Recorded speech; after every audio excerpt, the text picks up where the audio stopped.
Oh, I can hear myself. How is that possible? Everything's messed up. How can I hear myself? Wait, what?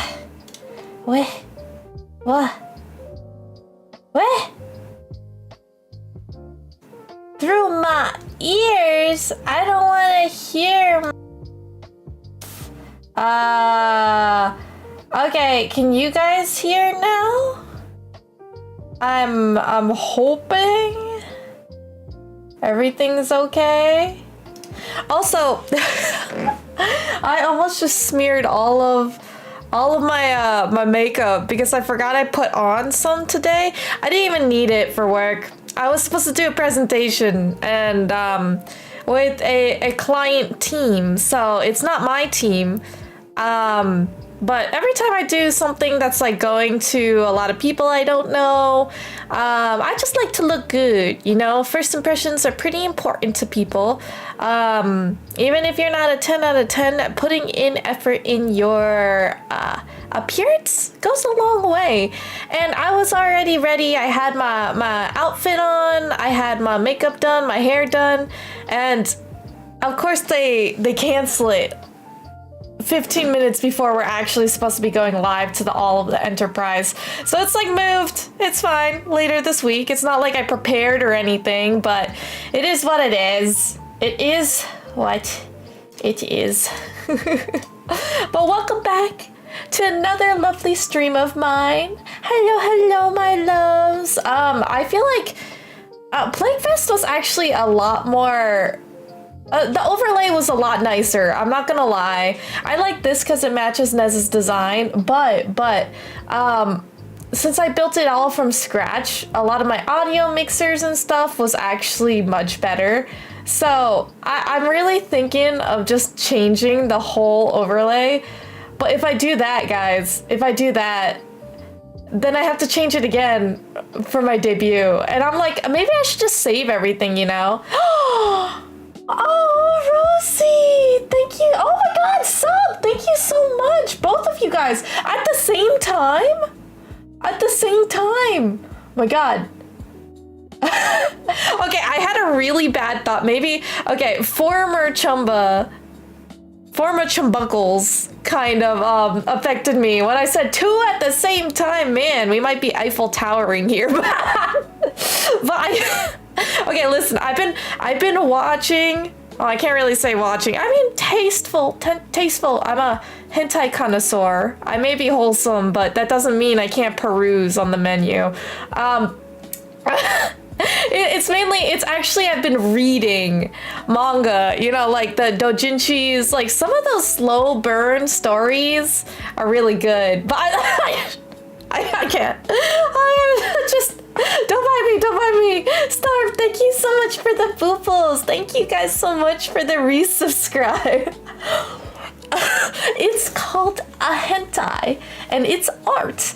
Shinx, oh my God, it's so good to see you. All of last week I took a step back. At least I turned into a potato, and if it sounds weird, it's because I have a very crisp grape in the side of my cheek right now. Can you guys hear when I crunch this? Okay, wait, hold on. I'm getting close to the mic. Did you hear that? No?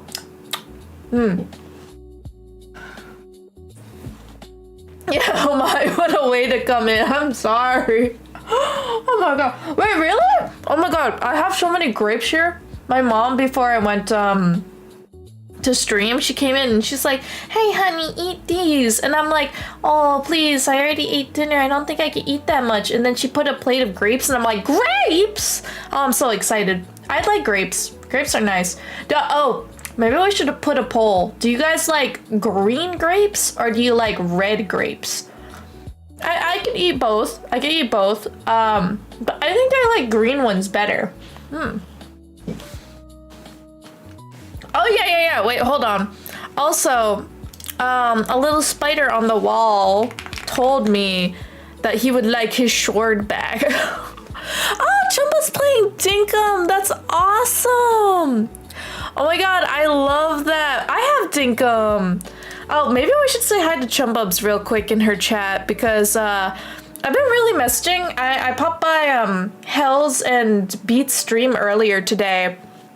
It's looking really like they actually got to play Armies Against Entropy. I'm so glad Hell is playing because he's a huge TCG guy, and I'm really happy. I'm really happy. A lot of my friends have been kind of just yapping away to each other. It's, I don't know, it feels really good. It really feels really good. There we go. We're gonna refresh that.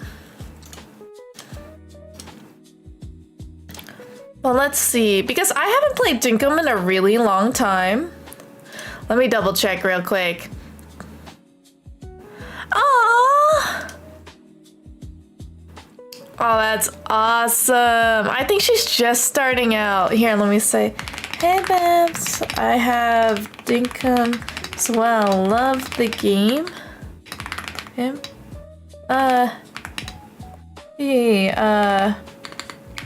For a while, it's a slow burn.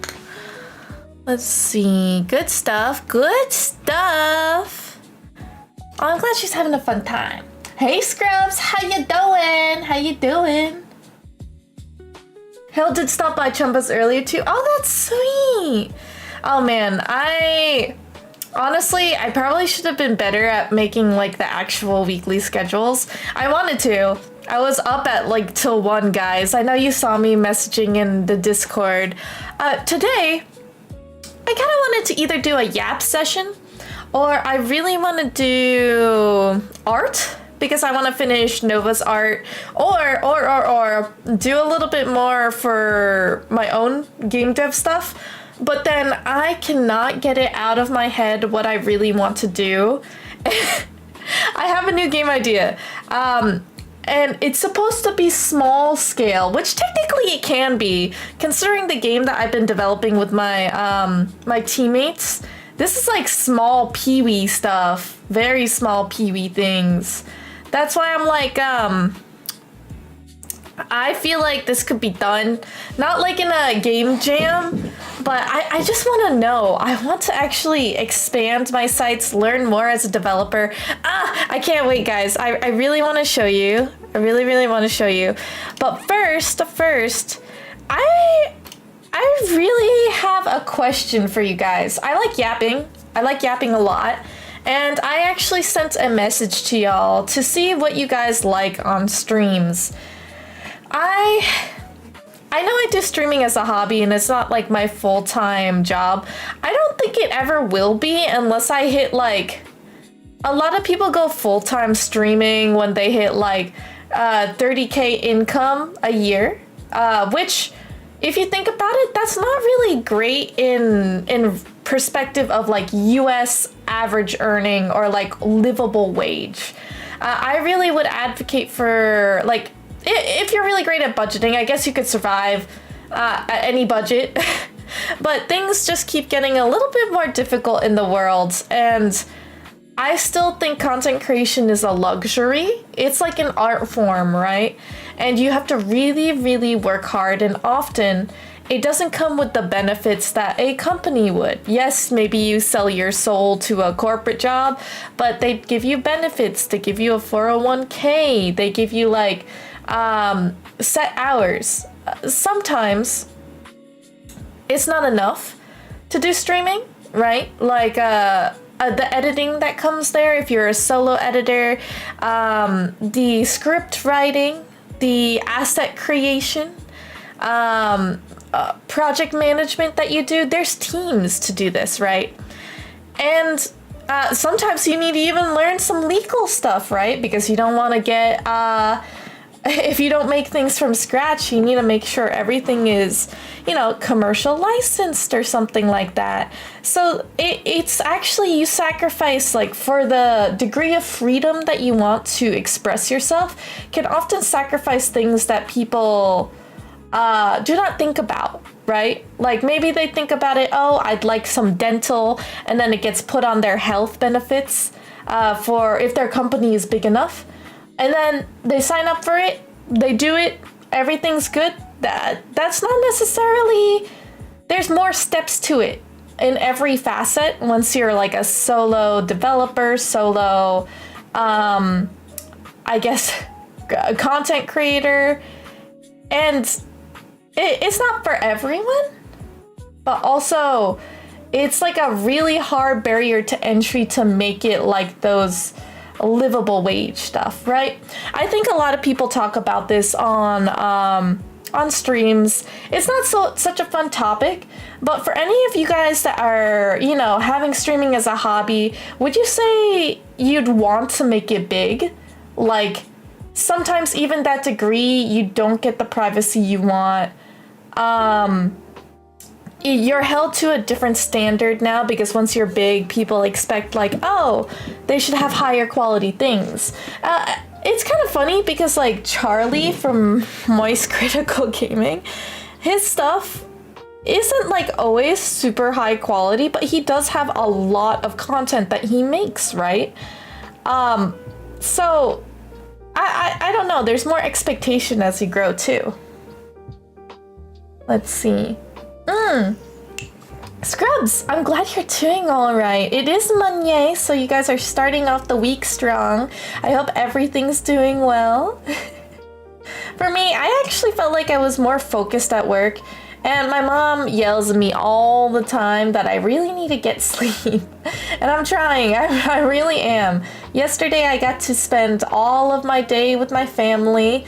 We ended up getting a group family massage, got to eat out, maybe go like shopping, but I didn't actually buy many things. It was more so like, the equivalent of you playing games and turning your brain off is like the equivalent for females that want to go clothes shopping, just to like window shop but not ever get anything, right? It's like when you play a video game and you don't do the microtransactions.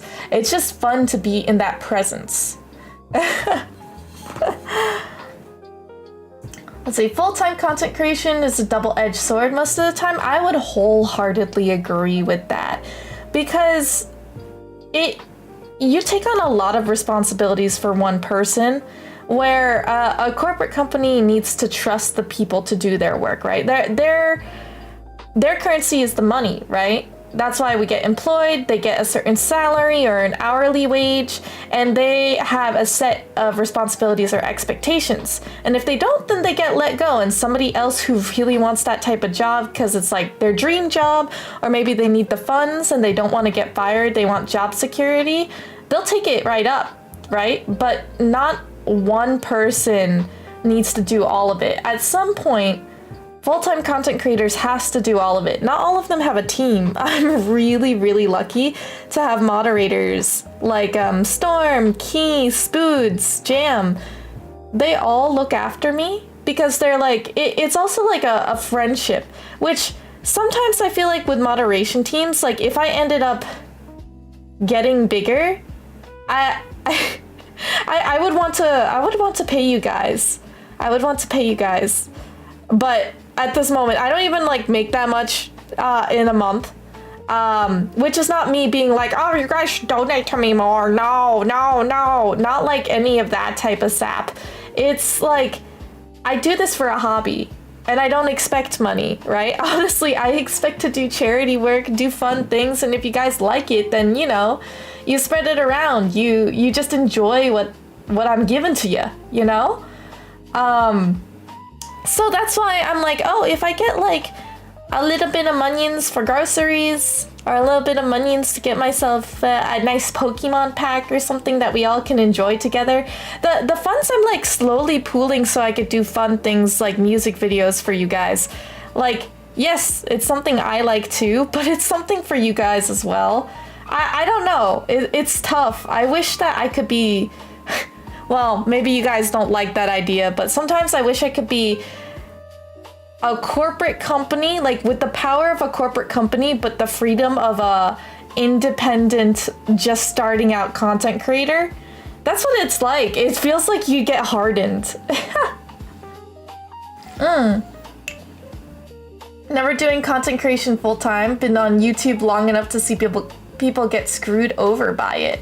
I feel like a lot of things, it expires as well. It's similar to like think of like professional sports ball players, like people in the NBA, football. I can't, well, I'm not a big sports ball fan, so you guys are gonna hear me flub this. But essentially, they get scouted when they're like at prime years, right? And then they have like maybe a little bit of maybe like 10 years. Maybe it depends on the sport, but they get like their prime years and they get paid really heavily for that. At least when you get scouted, like it's a guarantee. But even like big content creators, if they do something, like I feel like their money can fluctuate as well. So it's even more risky than that. Because if you get hurt, then maybe your contract gets taken away when you're a sports ball player, sports star. But for content creators, I don't know if that happens because they don't do contracts on Twitch or YouTube anymore.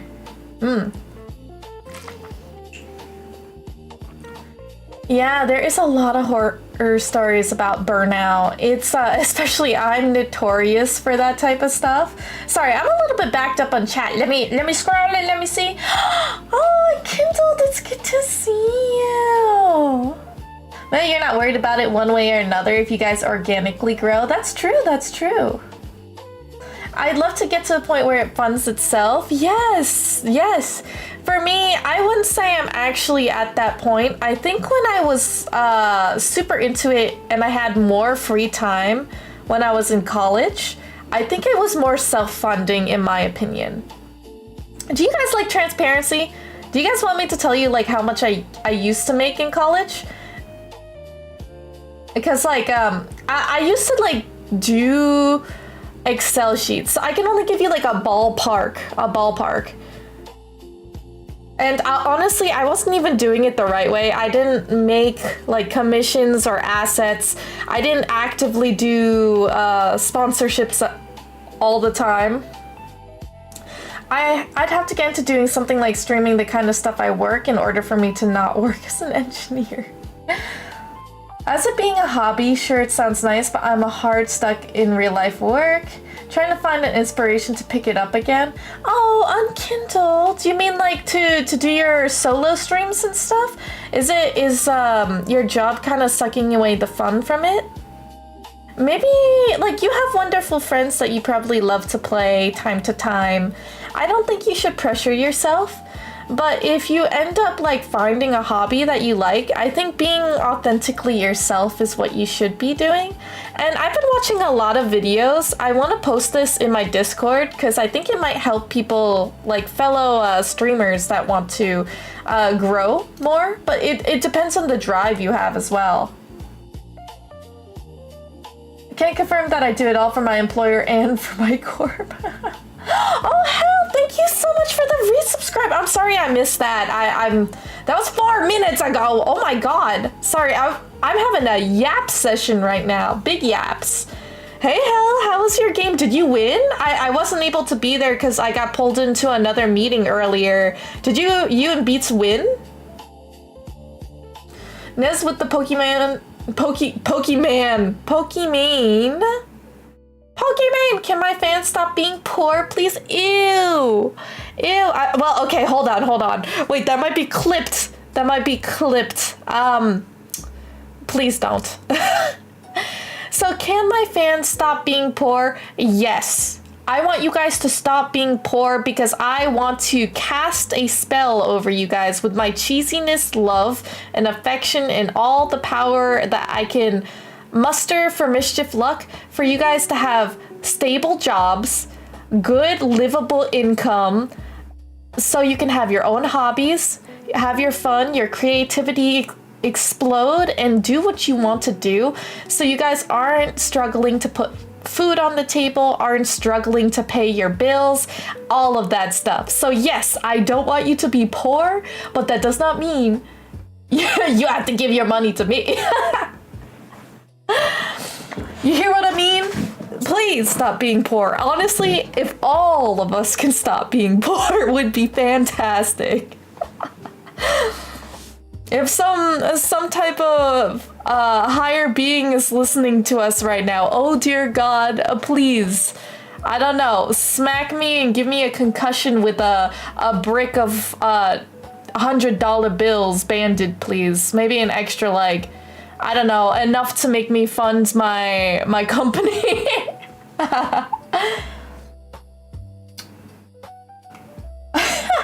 What's your favorite sport? The one with the ball. Honestly, I don't know what my favorite sport would be. I think it still would be gymnastics. But if you mean a specific ball sport, I would have said basketball or volleyball. Let's see. All of it. Editing, want to do music and covers, YouTube shorts, you have ideas, but the work has been draining energy. Unkindled, I think a lot of the stuff that you do also is incredibly taxing because it's work behind the scenes. Right now, you can consider me working as a streamer, right? Like I'm making content, yapping to you guys. And this could be my content. It might not be the best. It's kind of like fodder content for streams. But one of the things I know from like, my past 5+ years of streaming is YouTube, music covers, editing, all of that stuff can really, really attribute to your burnout faster than streaming would. You have to identify your perks, and Unkindled, you have the best stage presence. I have heard you make so many unique and really witty jokes, kind of like not even highbrow humor. It's a mixture, and you make people laugh and glow, and they love to spend time with you playing games. I know I do. Like the cheese rolling stuff, it's fantastic to play with you, and people present on stream really, really love when you spend time with me. And I could say the same. When you close that VOD for the end of the day, it will be up there, and that is your content. It may not be what you want, but like that's lower effort. Like streaming is not necessarily lower effort, it's different kind of effort, to the point where you're sacrificing your social battery as opposed to sacrificing I guess script writing, like really heavy creativity, if you know what I mean. I think you're kind of being more yourself, but making YouTube content can be very curated. Do people know what I'm breaking down here? It's really difficult to articulate it, but it is different. And I wanted to start out as a YouTuber, but it was incredibly hard to make speed paints. It was incredibly hard to stay motivated to do animations. I couldn't do it because all of this work and turmoil was like behind the scenes. Hey Kane, how you doing? You won, that's awesome. You were fighting really hard, a really tough start. I think you had a worse start than I did against the enemy. It was insane. Yeah, that's A-okay, Kane. I'm also watching my wife too, don't you worry. I think she's having a great time in Dinkum. Thank you for the lurky. Buy Nez's cookies, goddamn. Key, if I was selling cookies, it probably would be the Samoas. Or do you like the Thin Mints? What type of Girl Scout cookies would you want? I was actually never a Girl Scout, so I can't really relate. Maybe... I don't know exactly what you'd buy from me. I know at least in Valentine's Day, I'd give you candy for free. I'd give you lots of like Valentine's Day kisses, like Hershey Kisses, lollipops, the ring pops, all of that good stuff for Valentine's Day. Oh, you need me to slap? Wait, hold on. I didn't redeem it. I'm supposed to press it. Doesn't automatically go. I'm sorry. Somebody refund refund it again. My bad. Send me your luck. I'm about to play the lotto. Oh no! I'm single-handedly making my mischiefs more poor because they're about to use their mischief luck on lottos and gambling. What the hell? Oh no. Thin Mints personally? Ooh. You never really bought any? My family too. We didn't really like to buy Girl Scout cookies either. You hate them all too, Sal? Oh my god. Will some be gluten-free? Yeah, I would. Well, I'm not personally making the cookies, but if y'all were invited for a mischief giving, then yes, I would say maybe I'd need to make gluten-free cookies. I love Samoas too. Oh, by the way, guys, I'm making the visual for it. I'm making the visual, but I believe, let me, oh God, okay, hold up.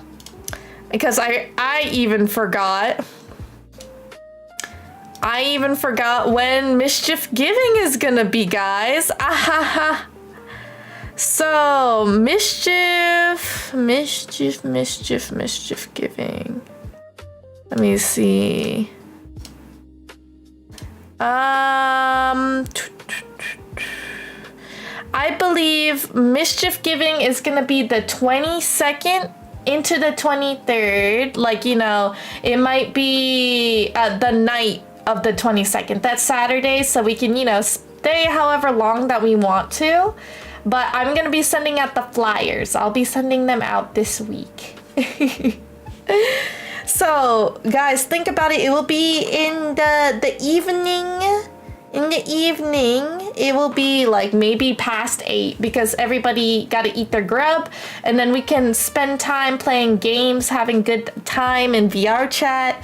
But I'll let you guys know. Just wanted to let you know it's gonna happen. It's gonna happen. Slowly we'll get all those milestones checked off. Mischief Giving, yes. So Scrubs, if you were, I think you might have been here when we hit the milestone. You might have not been because it was the very beginning of PlagueFest before Wednesday. But the first Wednesday of PlagueFest, we knocked out Mischief Giving, which is basically a VR chat event that I will host. I'll send out invitations to my friends, to my community. Everyone can come. They just have to join my group, my Mischief group, and I'll host an instance where we all get together for an early Thanksgiving. Think of it like a Friendsgiving, where we get to, you know, yap, get to mingle, just hang out as friends. And then we get to play games. Like we could do Would You Rather, we could do fun things if our headsets will allow it. But keep in mind, if you don't have a headset, you still can play VR chat. You could do it via desktop. So anybody is available to join, and you can bring plus ones as long as they join the Discord or, you know, they join the group in VR chat. So fun things.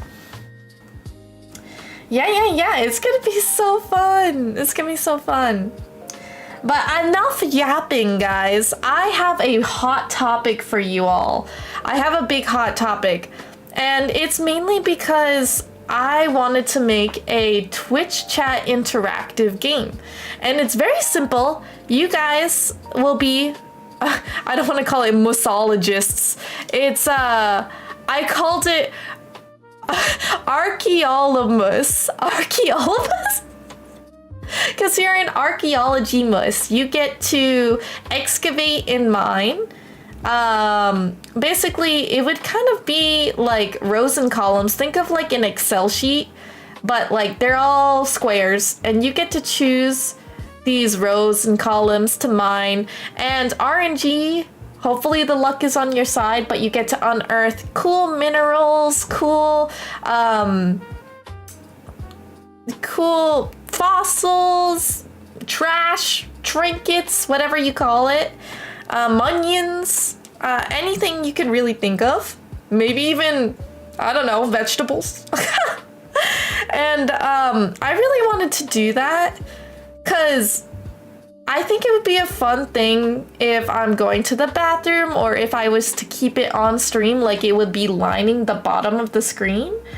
For all my streams, and you guys can interact with it via chat commands in the Twitch chat. So either you do !mine and you choose which row and column, and hopefully you get to add it to your inventory. Then in a later update, I'd love to make the Mus Market, where it's basically a bazaar and you get to either trade things with each other, and the goal of it is to hopefully discover all of the collections. You could be the richest mush in the world, or you could have monopolized all of, like, I don't know, pearls or plushy parts or whatever you find in the dirt. You know, I think it would be really, really fun.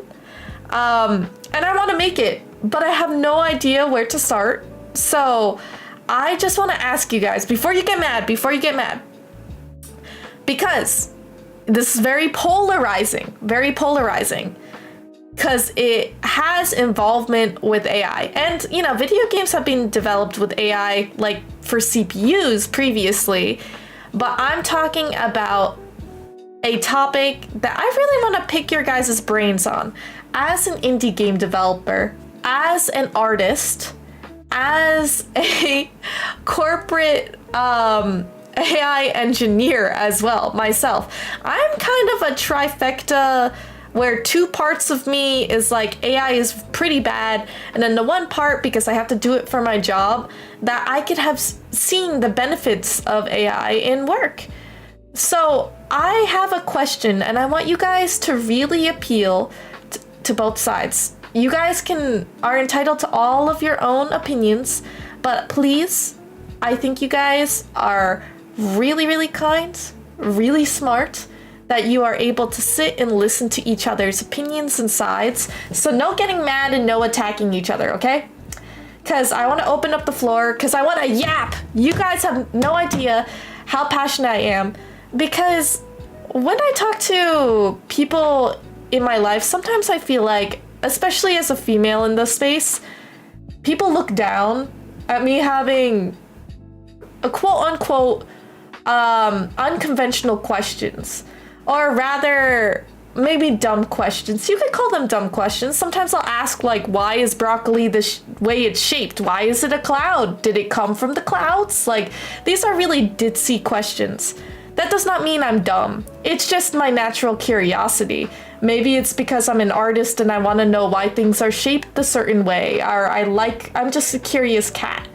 So for me, I want to know, to what extent can you use AI for your projects? It does not need to be an art project. It does not need to be a video game project. It could be a coding project. It could be anything. It could be you planning out your wedding or something. To what extent do you think you feel comfortable for AI to help you? Because we know a lot of students have used AI to help study. A lot of students have also used AI to take notes, or to cheat, or to do things that, you know, personally, some people would think they're not truly learning. But let me hear your stances, because I want to give you guys an opportunity to play devil's advocate for each other. So I'm excited. Mine. I want to be able to mine. Mainly, this question is going to segue because we've used ChatGPT to generate some funny stories that I read out to you guys on chat, and that's not necessarily harming anyone. Some can argue, oh, AI is taking up so much energy, and also it's really bad for the environment. But also, as somebody who works in tech, there is a lot of ways that AI could be formulated.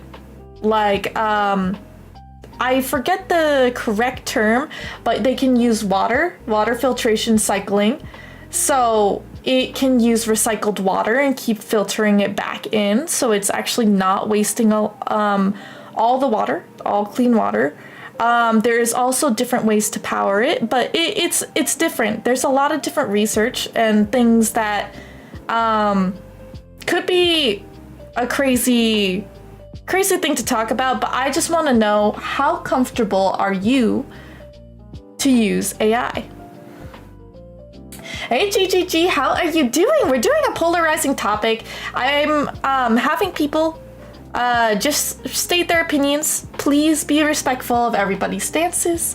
No need to get into fights. But we're talking about some interesting topics, because for me, I think I've struggled on figuring out what my stances are. And I feel like that's made me a very shell of a person. Not that I have to be a radicalist or anything, but maybe I was just too afraid to be educated, or I'm too afraid to state my opinion, whether it's dumb or curious or whatever you call it. So I just want to know. Depends on how you use it. It needs to be ethical. I do ask a butt ton of questions about various things, some random things too. I don't like AI, but I do believe it can be used as a tool. It technically can be used well if it's in the right hands. The right. I see what you did there, Rosie.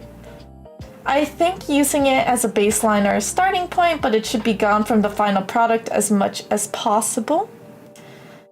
It's been a long time since you've been here. It has been, GGG, so I'm really glad to have you here, the stream, to hear me in my YAP session.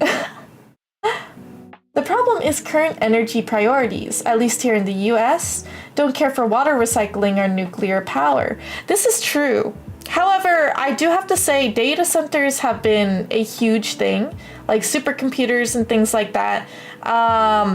Data centers have been huge, and then we have cloud, like storage in the cloud, right? A lot of this energy has been already, producing this, been using this energy, producing all of this stuff, and it has been heightened. I will say it has been heightened because AI is quite expensive.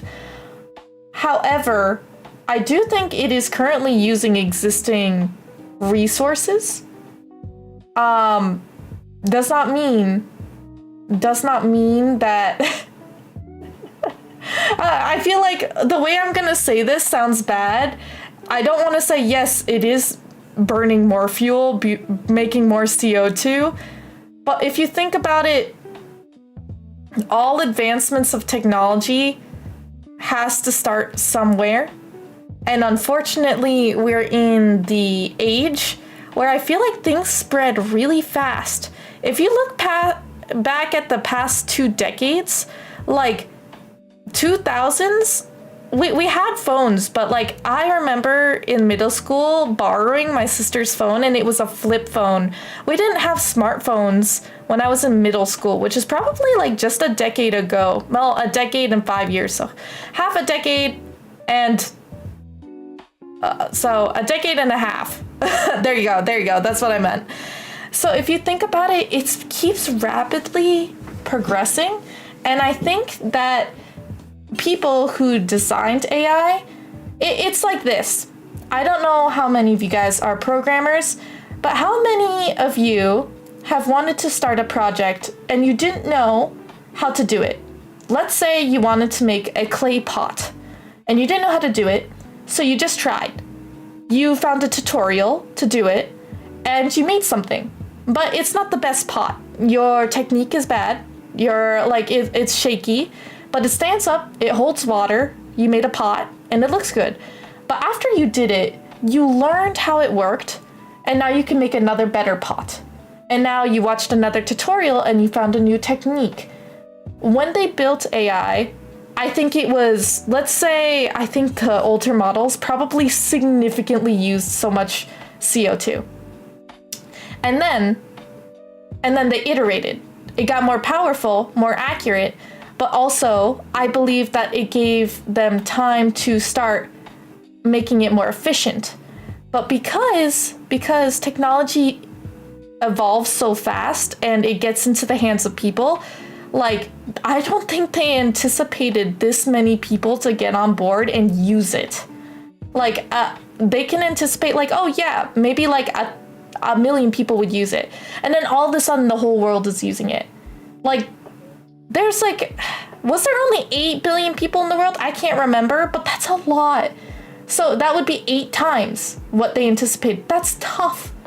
So I feel like, for me, I wish I did more research speaking about this, but I would also like to think that I have faith that they would make more efficient ways to use energy.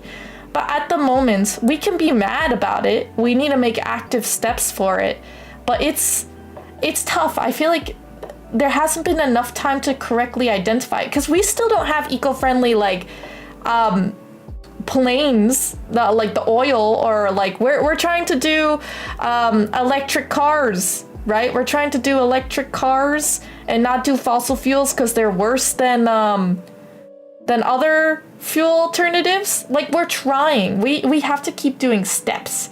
So that's why I'm trying to think, like, you can be mad about it, but also maybe give it a little bit of time. And they might be doing things to make it better. Because it's we are all aware that it does something bad for the environment. Let's see. But also, you have to think, like, I don't even want to get into politics because that's one of the things I say not to talk about. But, like, the US is kind of a little bit whack right now. So I also understand the worry in that. I think relying on it for everyday tasks is harming to overall human intelligence, but it's also being shoved in our faces and becomes harder to avoid. I've seen too many younger generations using ChatGPT and not fact-checking the information they get from it. Now that is something that's gonna shift, right? We know to fact-check things, even in books, right? And even websites, because they're gonna be phony websites. But ChatGPT can't tell if it's actually factual or not either, right? Well, there should be. Maybe in the future they would be able to. But I feel like now in curriculums, they're gonna really need to drive that home and adjust it as well. It's like growing pains. All of us are desperately trying to keep up with all of the advancements, and I feel like we're a little bit slower, a little bit scattered, you know? As mainstream as AI is now, it's being integrated into a lot of things for better and for worse. It's true. My idea is any creative project should be no more than 10% AI. If you want to use it for the planning phases or final touches, fine, but do not use it and replace human workers and creativity. I would like to direct your attention to the recent Coke ad as an example of AI abuse. Oh, 100%. That's like, wasn't that like 80% AI or maybe even more? I had one in middle school, the good old days when the phone had headphone jacks. Oh yeah, the headphone jacks are crazy. I don't trust humanity or leadership to use AI ethically. I'm sure it could be used positively, but it could is the issue. What is happening isn't ethical at all, with people losing jobs and energy consumption and pollution. Plus, I worry about the over-reliance on AI, especially with kids. Using it in school feels like it's getting to the point where we aren't thinking critically anymore. These are all really intelligent takes. Thank you, guys. Okay, you have no idea how proud I am that I am amongst really, really critically thinking mischiefs. You guys have individual points, individual takes, especially if you guys think the complete opposite. If you say no, AI bad, it definitely just can't be using it. That's also still a very valid take. But I like that you guys aren't negating every side. I agree. Let's see. A lot of higher powers are definitely out of touch with modern society. It's tough, especially because I think we are the generation that has adapted the most to change. There has been a lot of change, and it keeps getting faster. That's why it's so scary.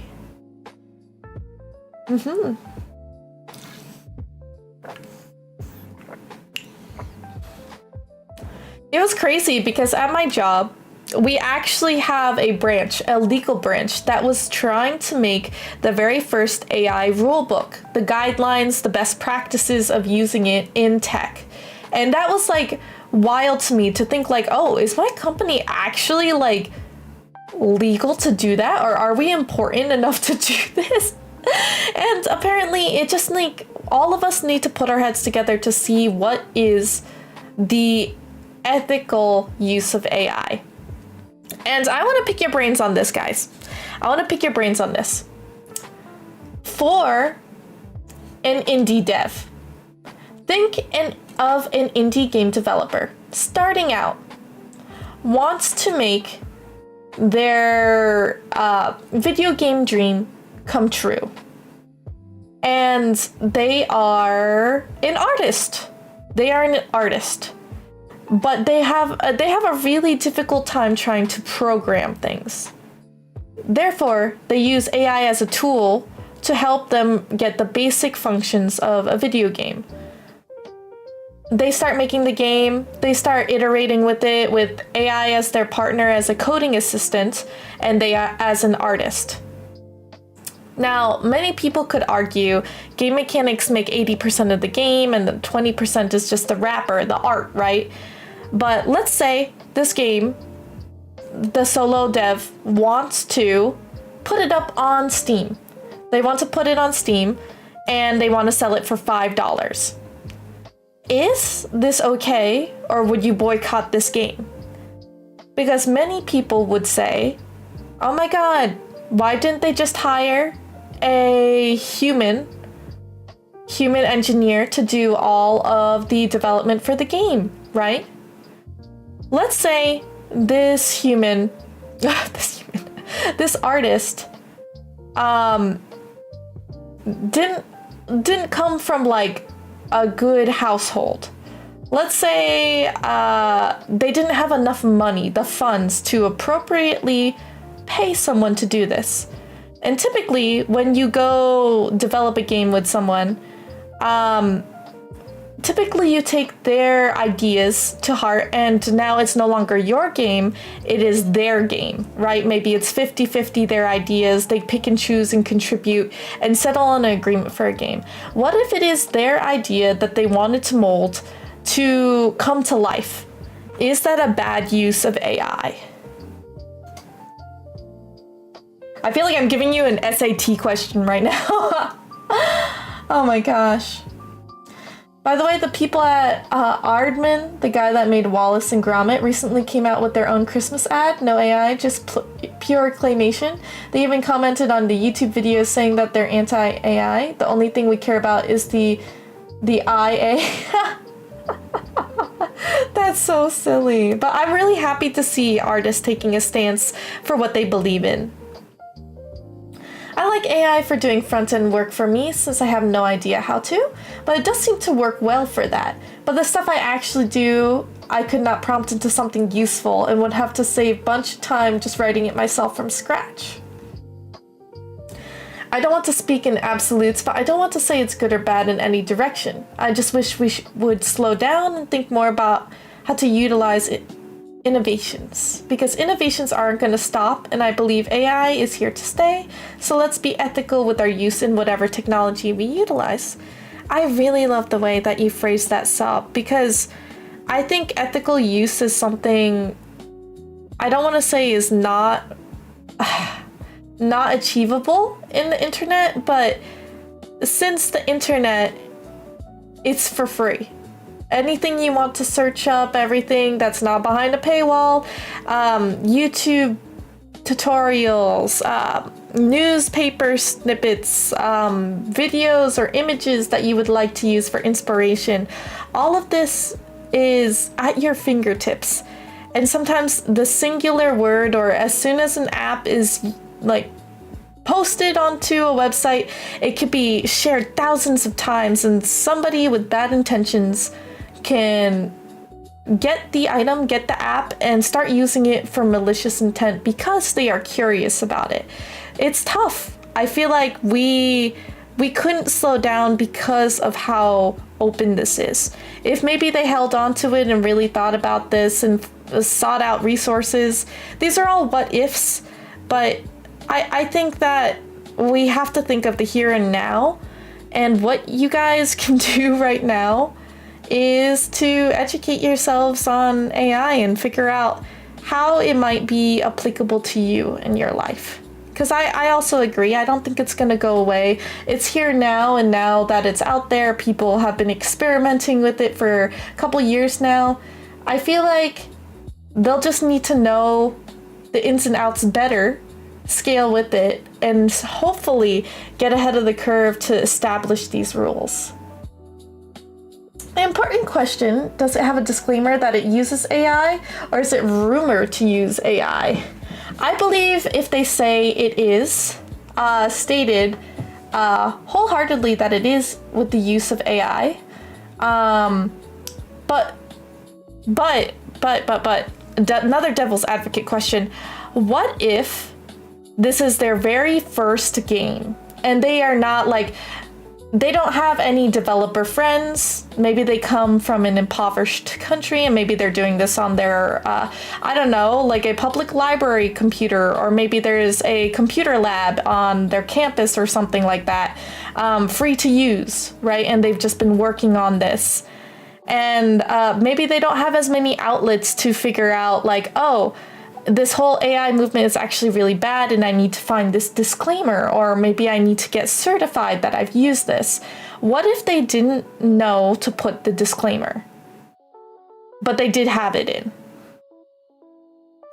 Let's see, no, I argue it's fine. I did this for the part of my game so far. Not proud of it, but I need to have some sort of baseline. Shinx, I don't think you should be ashamed of it. I don't think you should be. I really do see AI as a tool. I have to enable it for a lot of users at my corporate job. And it's kind of funny because a lot of people are discouraged to use it for academia, for learning. But then as soon as you get into the workforce, a lot of people are integrating AI into everything. So it is a tool now. It is a tool. But it depends on your morality and how you're utilizing it. If you're ripping it off to people, like, it can be a tool. I don't think a tool can be good or bad. It is the developer that can be good or bad intended.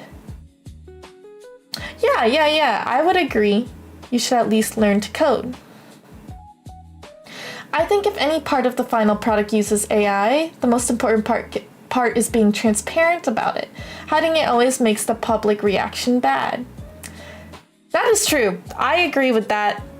I was wondering, what if, now that's another devil's advocate question, if they used it in the planning aspect, therefore, let's say they intended to use this feature, but they didn't know exactly how they implement it.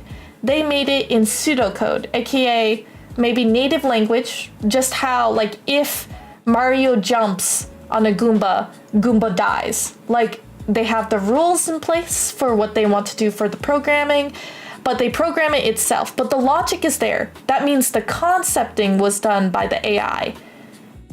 That means that the actual feature made it all the way into production and into launch.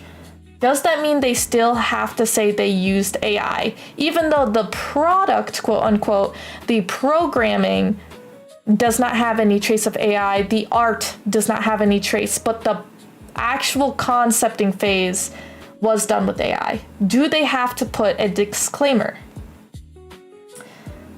If it was stated, I would probably play it. If it wasn't and I became aware, I'd be hesitant to play it. That's a good take. That's a good take. Because it feels like they're shady. They have something to hide.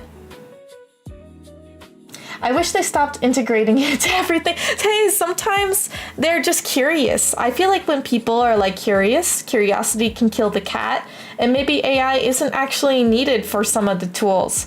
But I think they're trying to break the boundaries and see what is good and what is applicable. One of my coding friends says you shouldn't use it unless it's a very specific question. That, my friends, I could agree. I would consider myself a programmer still, but I'm not like somebody who does it daily as a job. A lot of my teammates use it for coding. They have coded many code bases before, a lot of features, and they still use it. But the thing is, they understand what they're reading, and they make tweaks to it however they want.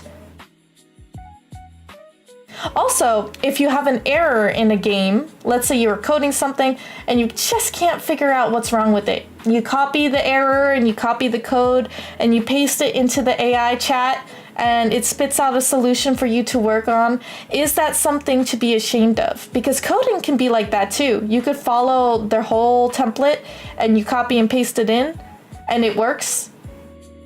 I think that troubleshooting, as long as you understand it, can be okay to do. It's like how everything becomes a nail when you are holding a hammer. Shinx, you can do pseudocode. All you have to do is prompt it to say, please please create or generate pseudocode in Java for a tic-tac-toe game. So these are all things you can do. So it helps you figure out what core features you want in the game or not.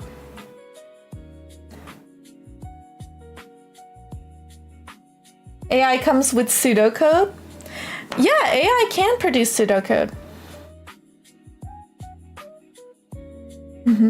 Or did I say it funny? I think the key thing is that it's not fully AI where you give the AI the base code to fix something or you tweak that the AI gave you. Well, what if you do have the base of the AI? You have a functional game, but then all of a sudden you don't use the AI, or maybe you do, to tweak it to make it a completely different base. You code some things here and there, you make certain new features and add on to it, and some of them may be AI, but some of it's not. What if the base is no longer there? Like the base code, maybe only 10% exists there, and now all of it is a jimble jamble of you developing. Because yeah. And I keep like grinding your guys' thoughts on this. I'm smiling ear to ear because I'm having such a great conversation. What if you think of it like you're trying to search for a solution, or a developer that has already developed maybe, let's say, a tic-tac-toe game. It's been a game that typically is used to teach students, right? There's tic-tac-toe games in GitHub or posted on the internet for free, and you can copy its code and you can paste it. Now that itself is copying, but that's just what the AI does too. It's scanning, it's browsing and scraping the internet for information. It finds the best or highly regarded that helps with the solution that you want, and it feeds it back to you. So chances are you searching for a Stack Overflow, like a Reddit post that gives you the answer, and you can copy and paste the answer to your issue, or you could use it in ChatGPT and it gives you the same result because it's scraped and compiled a lot of the resources. So technically, I don't want to say technically it's the same, but it is similar in context. So if it was the base, let's say you did a tic-tac-toe game and you copied the base of it, but then you wanted to alter it. Just like how people have made Tetris inspired games. They have Tetris games, but then maybe they added a rhythm game component to it. So you have to drop the blocks at the time or the beat of the song. Otherwise it doesn't work. So it's no longer tic-tac-toe, but the base of the code that you copy and pasted that was free to use because it was on the internet, you have now changed it to be your own. I think the concept's being made by AI, but by the end of the product, everything is human made. I wouldn't consider it necessary to add that it's concepted using AI. Good point. Because at that point, you may have iterated or changed or tweaked certain features that was more human touched. It's a bit of a ship of Theseus situation. Did I say that correctly? I'm not familiar with the terminology. Oh my god, maybe I'm dumb. Theseus? What does that actually mean? Now I want to search up the ship of Theseus.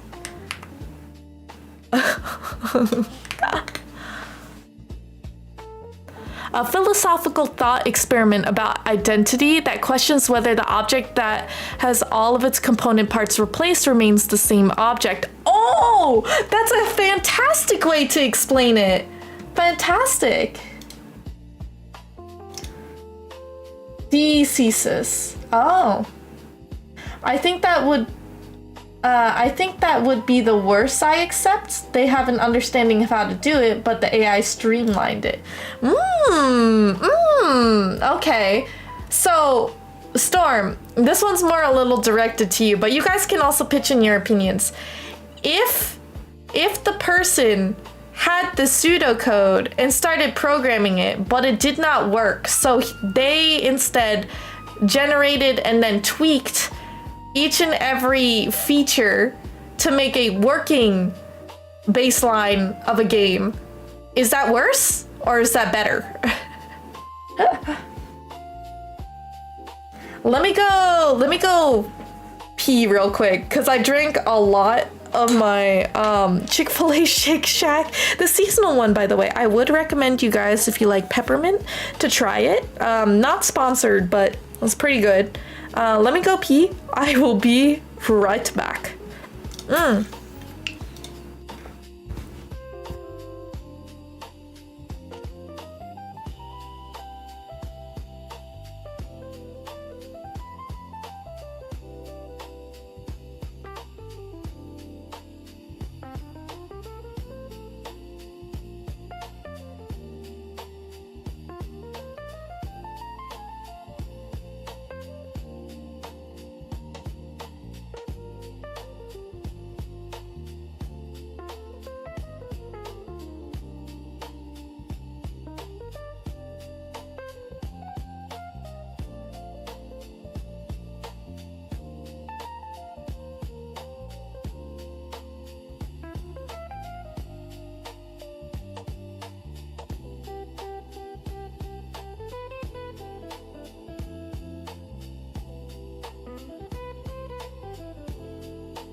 Guys, I'm back. I tried peeing so fast.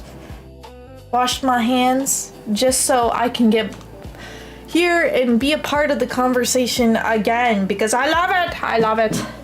Okay. Whew. Let's see. In my experience, it goes the other way around. AI spits out garbage and I have to streamline and fix it. Oh, okay. So as somebody who also does a little bit of code, I also agree. Also, I feel like a lot of soft devs also agree with this. I gave one of my teammates the side eye because he's a really good programmer. Like, he's been doing this for 25 years, 30 years. He knows everything there is about, like, Java, JavaScript, like all of these things that maybe wouldn't be needed for certain applications that run for it. Even legacy code, if not. Like, he's just a really good programmer.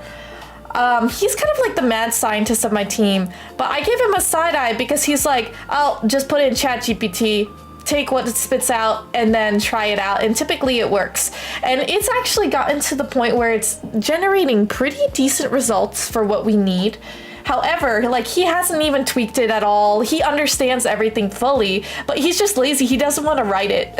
He just doesn't want to write it. He'll glance at it and critically, like, stare at it to make sure it would work. And he's like, yeah, theoretically this should work.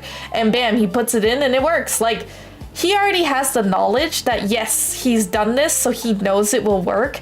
But the fact that he's like, I'm just lazy, I don't feel like writing it, is kind of silly to me. It's kind of silly. I think it should be contextualized that specifically when it comes to code, many people already share code with each other online and use it for their own purposes. I agree as well. I agree. It's like how artists, they give credit, right? And sometimes they have a difficulty with this. Some people would be like, oh, the original base, or I was inspired by this art piece or this image, like photography, or this pose. People have to pay tribute to the credit, and I think that maybe that could be a lot of the issues that arise. 90% of AI slop is just people having a script that takes whatever is popular at the moment in pop culture, like Squid Game, Poppy Playtime, and just upload whatever AI comes up with no human editing. Now that, I feel like, is just really lazy. Also, it shouldn't really work that well anyway, because they haven't fine-tuned it or play tested it to see if it even is feasible, that looks good, or feels good to play. feel it would be like no different than going to something like Reddit to get assistance of more experienced people. It's true. It's true. It's like, I'm so happy that I could have this conversation with you guys. It's actually crazy. I love how educated, how smart, and how willing you guys are to have this conversation. Which actually brings me to something I wanted to show you all. Oh my god. Okay. So, I mean, yes, you guys could be like, no, Nez, AI bad. But I also do this for work. As in, I'm mandatorily have to do this for work. They actually tell me I have no choice but to use AI for certain things. They want me to test things because I have to make sure that it is viable for the company and that it is accurate or works well for certain use cases. So that is a little bit a part of my job. But I did want to show you guys something that I just prompted. So don't be mean. Don't be mean. I'm watching you. Okay, there we go. This should look a little better. So now that we did this, I'm gonna zoom in so you guys can read this. So this is me purely using it as a concepting tool.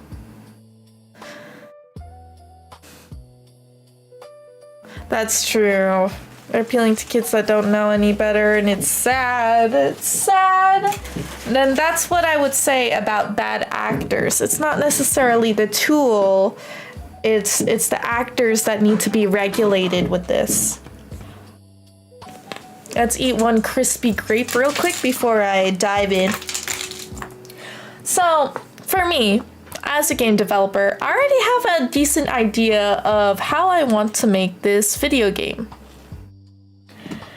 Now, I asked ChatGPT.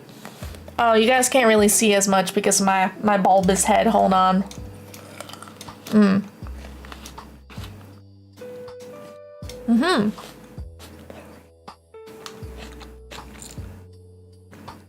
Man, grapes are fantastic.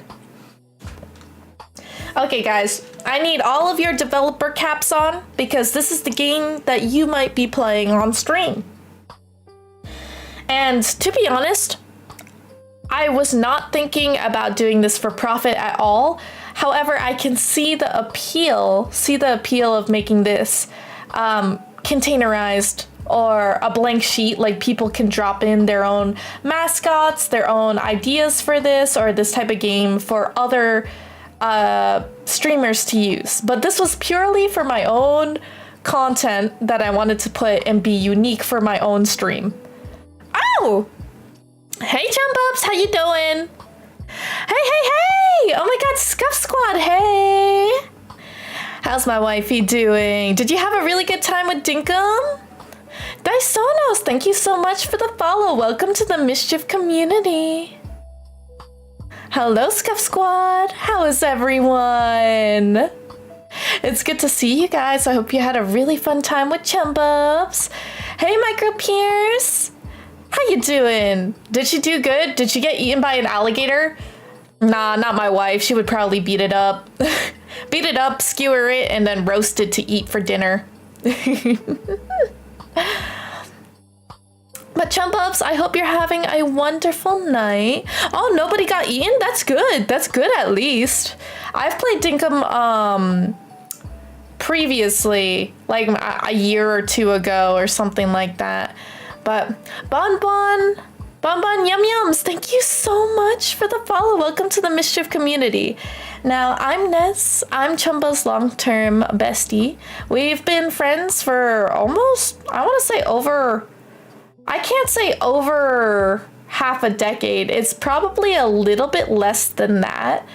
I started streaming just a little bit less than 6 years ago. I know that makes me sound old, but I started when I was in college, had a really fun time, especially when VTubing started exploding, exploratoring. And I am basically a cybernetic crime fighter. I've been making out my new debut model. I'm still trying to rig it, but it has been a pain in my buttocks. So right now you're just seeing my model that has been drawn by me but rigged by someone else. But I wanted to be particularly proud and draw my own model and rig my own model. Yeah, Chumbups has almost been here for 5 years. I started a full year before we met. So I've been pretty long here.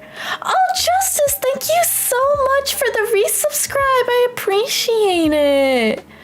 Oh my gosh. Did somebody call me a dinosaur? You know, I take no offense. Oh, if I'm old, then you're a dinosaur. It seems like we have a lot of ancient creatures in my chat. Ancient mischiefs. Now Keys might be an actual deity at this point. Hi Beats, how you doing? Oh my god, it's so good to see you all. If you're a dinosaur, I'm like, what's older than dinosaurs? Is it algae? Or what are those like little microbes in the water before Pangea was even formed? I don't know, were you a microbe? Rawr, rawr, rawr, fear me, for I am a T-Rex, T-Rex. Niz would call me a baby? Why would I call you a baby, Justice? Aren't we like similar in age? Protozoa? Key, okay, you just knowing the word protozoa means that you have been before any of our time.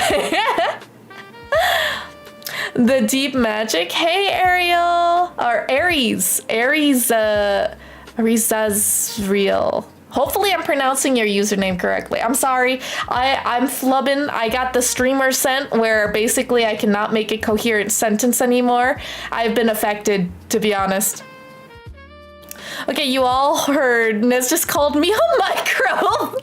Hello. I mean, you are a very, very powerful being. A microbe may be small but mighty because without you, life on Earth would have not even existed. Would have not existed.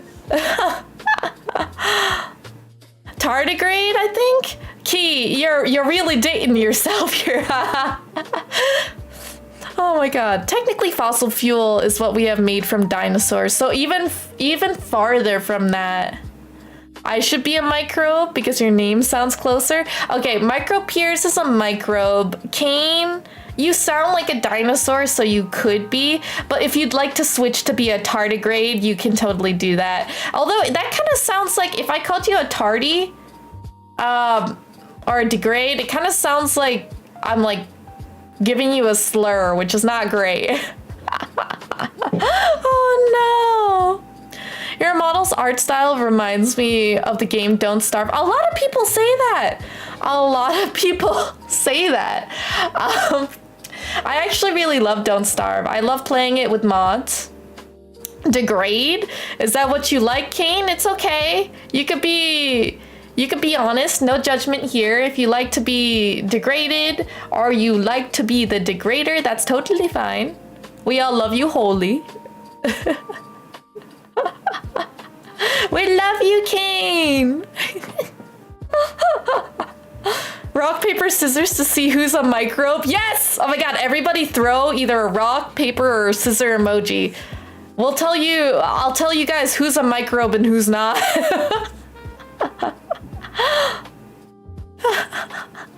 Yeah, let's not go with the tardigrade. You could be the, what is it called? The Tartarus from Doctor Who? Isn't that like, the Tartarus could work, right? Well, that kind of sounds like your tartar sauce. Oh my god. The TARDIS? Oh. Oh no, I'm gonna break my model. The spaceship? Yeah, Kane, maybe you're as old as Doctor Who, which to be honest is old and also not old at the same time. Because technically, you could go back in time, and if you set foot there, you are, well, I guess you weren't from that era, but you could live there. You could live there. Time and relative dimension in space. Oh, TARDIS. Tartarus is a layer of hell in Greek mythology. You could also be that if you'd like. Greek mythology is pretty old. Well, maybe not as old as dinosaurs, I guess. Kane is just a concept. Doctor Who is a 50 years old show. Oof. Well, okay. I mean, 50 years? That ain't bad. You ain't old. You aren't kicking the bucket yet, but you might need additional vitamins and medicines to keep you trucking through the day. Oh no. Oh no, please. Please, God. Fun fact, Doctor Who debuted one day after JFK was... Oh my god. Really? That's kind of crazy. It's kind of crazy. There's probably so many conspiracy theories on that. I'm sorry, guys. People think that I have ADHD. Undiagnosed. I think I'm just scatterbrained. I do think so. Some people may even say that I might have the autism. I don't feel autistic. I don't know if that's even a thing that can happen. Please don't cancel me. It's more so like nothing's wrong if you are on the spectrum, but also it would be nice to know if I am, because then it would probably make a lot more sense for certain things that's happening. But I would say I'm just a mouse girl that's got a really scatterbrained and really eager-eyed curiosity for things. I am an artist, a game developer, cosplayer, you name it. I am a corporate slave by day, but I'm a streamer by night. And I have ChatGPT up here. Depending on your stances, guys, just to clear the air, my corporate job, I do work with AI, but I have been drawing for over I want to almost say for over 2 decades, but that would mean I've been drawing since 5. I would really only consider maybe 8 or 10. So maybe 15 years of drawing. I am for the artists, and because I am something of an amoeba that is a jack of all trades, I can program, I could do art, I could do a lot of things. One day I would like to hope that if I do have the power or the capacity and the smarts to develop something to protect artists via AI, I would love to. I think of AI as a tool. It's neither good or bad.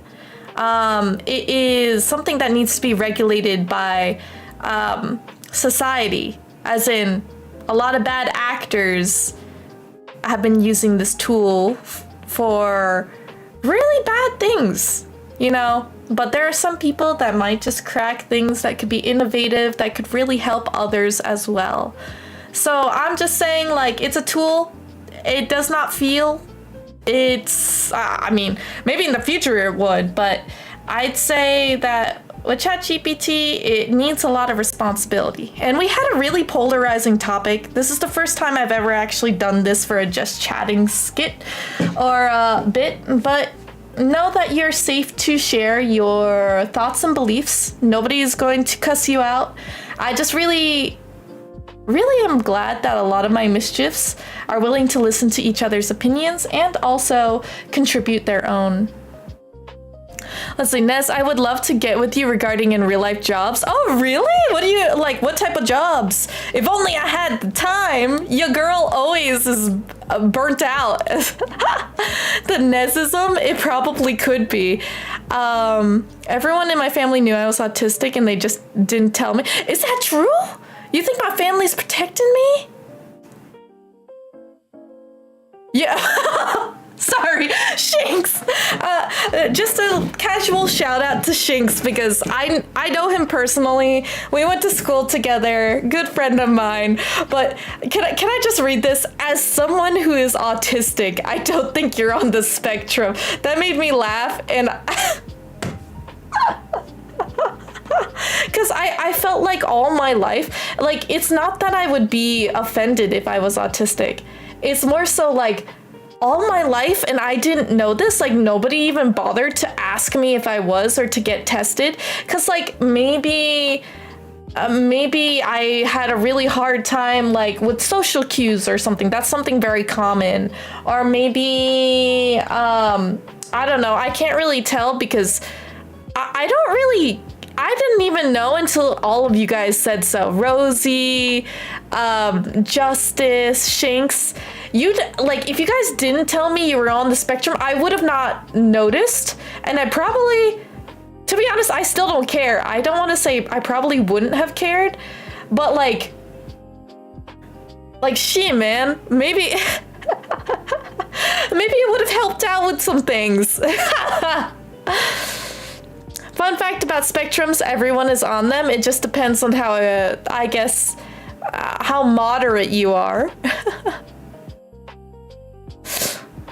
Oh, you're so curious about me. Oh, Kane, I would love for you to ask questions. I will share as much as I'm willing to, divulge. Sometimes I might need to throw in the occasional, it's classified, because I technically work for a federal company. My job in particular is not something that is affected by the shutdown, though, because I'm a consultant, so I work on a lot of different things. Bro, I'm not diagnosed either, but I'm pretty convinced I'm somewhere. All of us being like, oh my god, do we all have the tism? As in, doctors need to stop using ChatGPT to do their classwork. Oh man, honestly, I've never seen one do that before. So I'm kind of glad that I haven't had that experience, but you're right, Nez is the spectrum. Taste the rainbow. Actually, did you guys know back when I was like 7 or like in elementary school, we had booklets, and my mom saved this, and I found it the other day. The very first page is, what would you like to be when you grow up? You know what I said? Actually, you know what I wrote?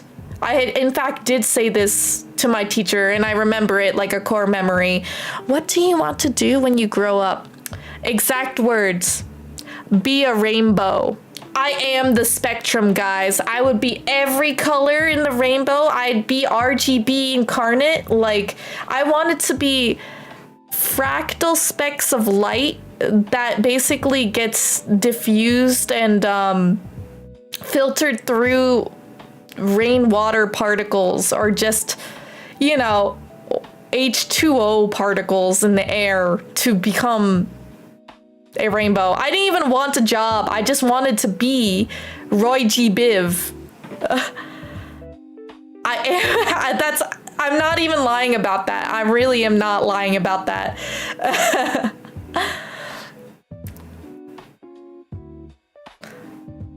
Wow, maybe I do have ADHD, who knows?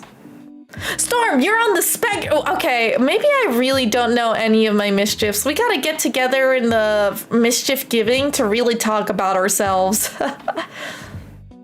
If you met me in person, you would have noticed. Are you sure, Justice? Are you sure? I am quite observant, but I don't think I'm really good at picking that up. I think you're just a person at the end of the day. Whether or not you have the tism does not matter to me. That's what a decent amount of people have said to me. That they didn't notice? Yeah, I don't really notice that well. No, Nez is plus ultraviolet. Oh my god. It is unique in the world, and I hope you guys know that you're special. Unique and special to me. You're just dyslexic, la. Okay, maybe I'm dyslexic, Beats. Maybe I'm dyslexic as far as I know. I put a lot of effort into masking in public though because you got bullied. Oh, Justice, I'm so sorry. You know, I'm pretty sure I got bullied as well, but I don't know if maybe I was just so oblivious and my mom told me I was so special that I didn't even think they were bullying me. I just was myself. I really think maybe I was an airhead and I didn't even think about it. So, Justice, I hope you know that either A, all of us are airheads and we would never do that to you. We would never bully you and we just accept you to be as unique as us. You're a fellow airhead. Or B, like we accept you for who you are and you can kick back, relax, be as weird as you want. You don't ever have to mask here. We accept you all the same. Maybe those should be flipped. But I feel like we're airheads. We are very airheads. Blake, it's good to see you. How are you doing? Oh, I got your brain working. This is good. This is good. Our brain should be working, even if it's one singular cell. I've said this before the last time it came up. Ah! Storm, okay. One also big thing, guys. Maybe I have been concussed a couple of too many times from gymnastics and dance, because I come from an acrobatics background where we tumble on hard floor, no spring floors, and then I went to another intense sport, gymnastics, and slapped myself around on hard floors. So, maybe I don't got the best memory.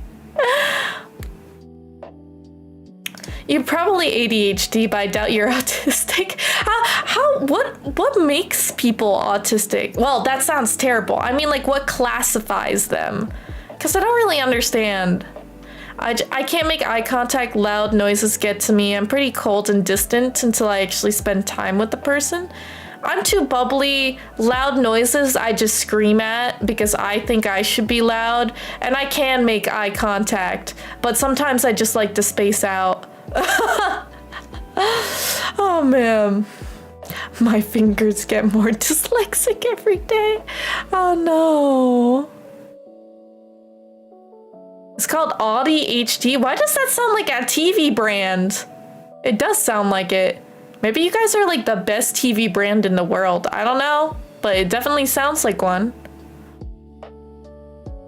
Yeah, like when I asked about having problems with my nuts on stream. Well, Justice, that's just a question I feel like anybody would ask.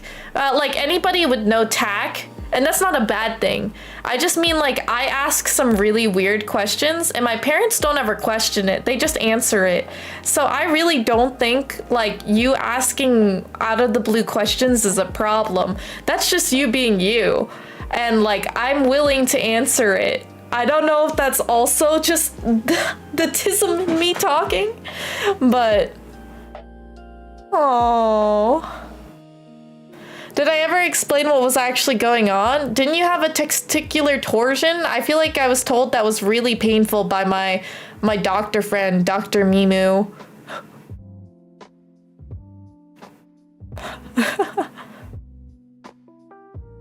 Let's see. Oh, Neferuset, I remember her. Yes, from the Mischief Giving. Tylenol helps testicular torsion? Are you sure, Hell? Have you had that? I feel like that's way more aggressive and Tylenol would not take care of that. Oh, Tylenol makes people autistic. Guys, you can't be feeding me these things. Wait, listen, I've drank so much Tylenol. Are you telling me I'm making myself autistic? Stop! Stop, guys. Wait, how can you guys not like loud noises when I'm loud? I'm like really, really loud. Well, what makes people autistic? Well, when a mommy and daddy love each other very much. No. Oh, hey, Fairy, how are you doing? It's good to see you. Sorry, I'm reading the messages and it's probably wild for you to see all of this stuff.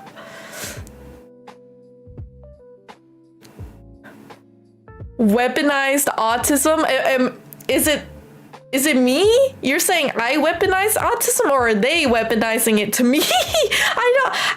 I'm learning a lot, but I'm also questioning myself because how much of this is true that my chat is telling me? You guys are always really honest and really care about me, so it's just really funny to hear everything that's going on. Aries, thank you so much for the follow. Welcome to the Mischief community. I hope you're loving this shiitake shit show of a conversation. It's interesting. I feel like I'm being enlightened and more confused at the same time. You love loud noises, therefore, Micro, you love me. That makes sense. There's a wonderful volume slider at the bottom. Storm, you don't listen to me at 100%. God, I can't speak, guys. You don't listen to me at 100% volume?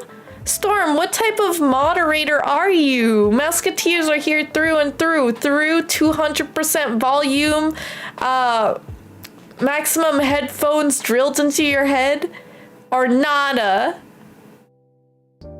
No, it wasn't testicular torsion. You had taphilitis.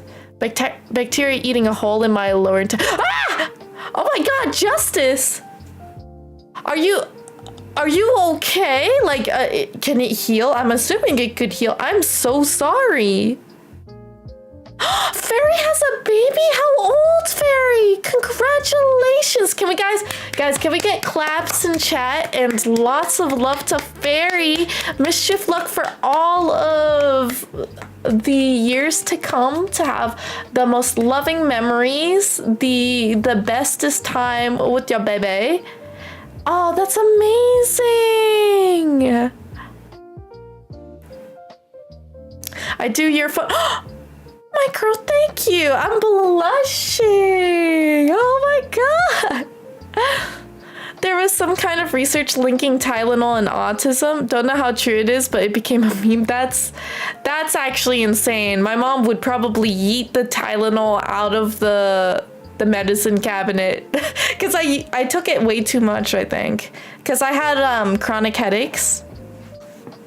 Oh, you have to go. Oh, you are, but you're going to bed. Have a wonderful night, Aries. I hope you stop by again. I stream every other weekday, so Monday, Wednesdays, and Fridays at 8 p.m. Eastern time. So hopefully I could catch you again. We could shoot the shit, have a good time, and, you know, just vibe. I was originally gonna draw, but I wanted to actually talk about this AI use and ask you guys to help me brainstorm how to make a Twitch interactive game setup, like an integrated Twitch thing. She big, real big? Oh, 2 months! Congratulations! Oh my god! She's probably so gorgeous. Bebes are so cute. Oh shoot, that is a huge bebe. That means she's healthy, right? I think, well, maybe not the bigger the bebe, the healthier, but I think that's a pretty healthy, like very nutrienced up baby. Is that what I can say for that? I think that's right.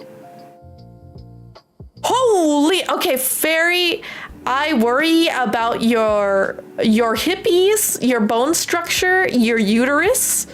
I hope you're okay. Oh.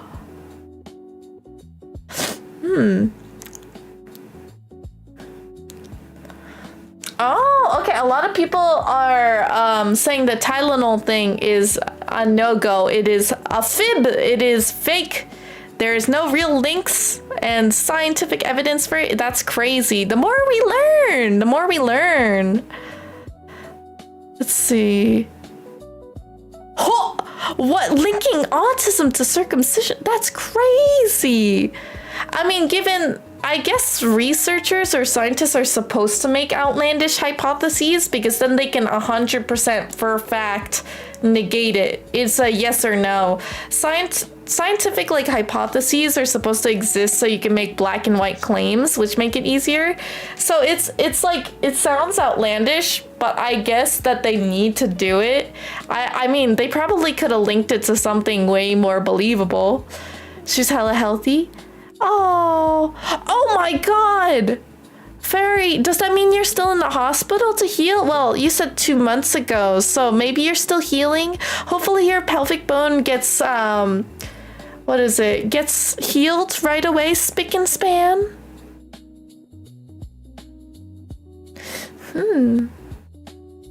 Fun fact, you were a fat baby, you had to come out of a C-section. I actually had my umbilical cord wrapped around my neck. Seems like I wanted a way out before I even came out into the world. Just kidding, please, please guys, don't actually think that I meant that. Apparently my mom liked to say I was already a natural born gymnast because I was doing flips in her belly, and I ended up getting tangled and tried to suffocate myself. So I had to come out as a C-section as well. You and me both.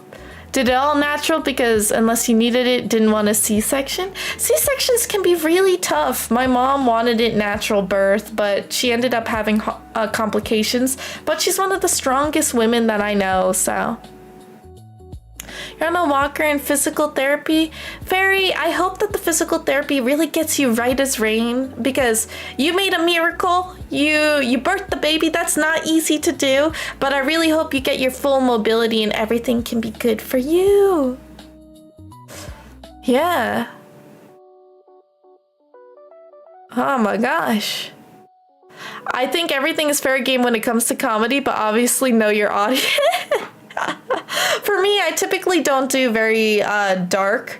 I don't really do a lot of dark humor, although if you talk to me out of the camera, I probably do joke a great deal of some things that you wouldn't expect me to say on stream. It's not that I'm trying to uphold a status or like hide the person I am. It's typically like the people you're with. As you said, like, you gotta know your audience.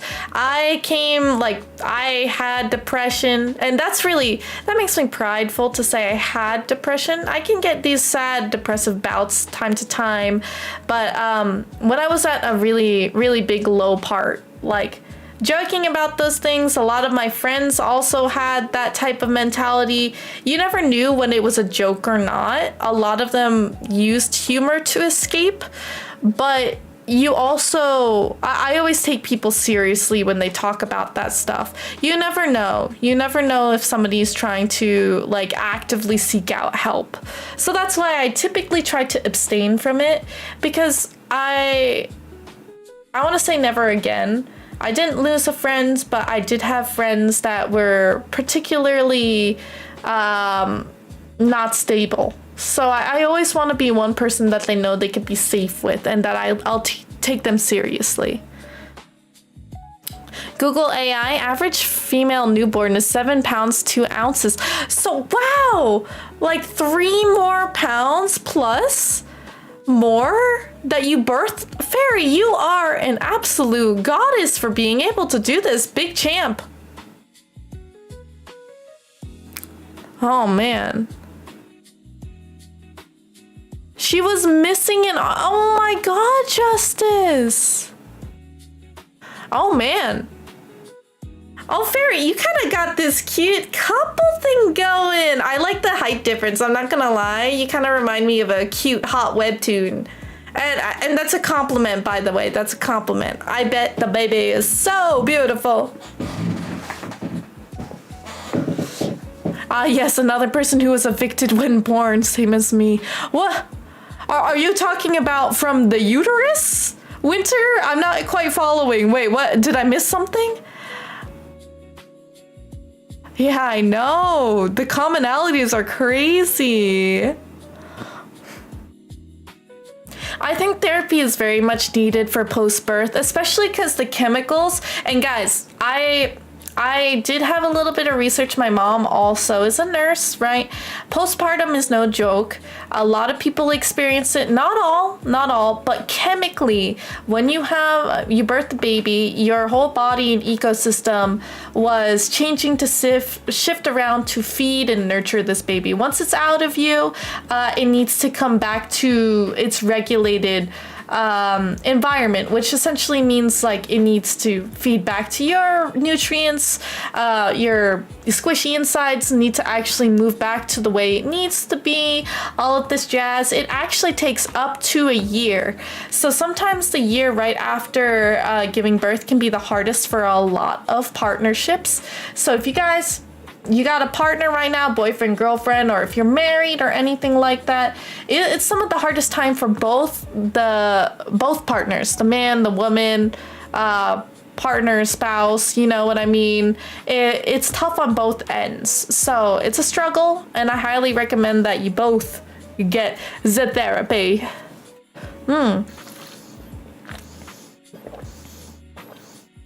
I was not shocked, but the baby is calm. Oh, we love that. Sometimes they could be rascals. Yeah, we're amputee friends, just kind of in weird stages of our lives. Where she's an adult, they're an adult, she's a minor, so being her friend at the moment is a little weird. I know, sometimes that can be tough. I realize me being older, I can't really be buddy-buddy. I used to be people's, I guess, role models. Like in college, I feel like that's a little bit different. A lot of young girls would idolize me. But I can't be overly friendly, overly huggy with them because that could be taken the wrong way as well. So it's tough. Oh, Micro! These kisses are for you.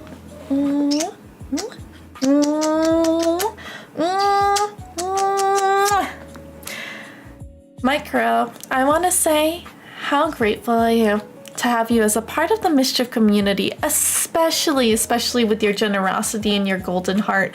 I say this to a few of my Mischiefs because I know each and every one of you guys are selfless and want to give back to the community. But Micro, I just want you to know that I had the absolute pleasure of starting to get to know you during Plague Fest, and your heart shone through because of something that I was super passionate about, and you just wanted to be there to help support me and my, not only the fundraising, the charity, but it support me in my event that I have built and worked super hard on. You saw how much I worked on it, and you just wanted to have a good time and show that every day that you attended, you had a good time, you showed up, you talked and chatted with me. You are always present. That is something that some friends aren't necessarily able to provide, but you knew exactly how much this meant to me, and I want you to know that you are a very important person, and the values that you have, they're wonderful. They make people feel seen, and I hope you know that we see you and we love you. Let's see. My best friend has been bringing her baby girl, her 6-month old baby boy, it wasn't a girl, right, over and helping with the house chores. Oh, that's so sweet, Fairy. I'm glad it takes a village to, help raise a baby. So that's fantastic. Aww. You don't want to have to make a ukulele apology. I don't. Why am I saying apology? Do I have an accent? It's apology video. Not that I would even be able to play the ukulele, but I also probably wouldn't be able to make it in a song form either. Haven't been able to produce milk, but wanted to breastfeed. Oh. Oh, she's so good to be able to produce that for you, Fairy, because sometimes there's a lot of complications that can go forward with stuff like this. So I'm glad you have such a wonderful friend to support you. People at the store actually have said to me not to have kids so they can hopefully spare me from their pain. It's tough. It's not for everyone.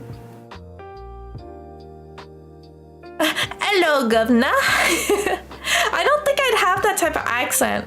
Like, I don't really have a Filipino accent either. I mean, I was born in the US of A, the United States of America. So I have kind of a weird accent. I do think so. Yeah, it's a give and take relationship, and we love that. I wanna direct your attention, guys. I'm having a blast chatting with you, and still continue.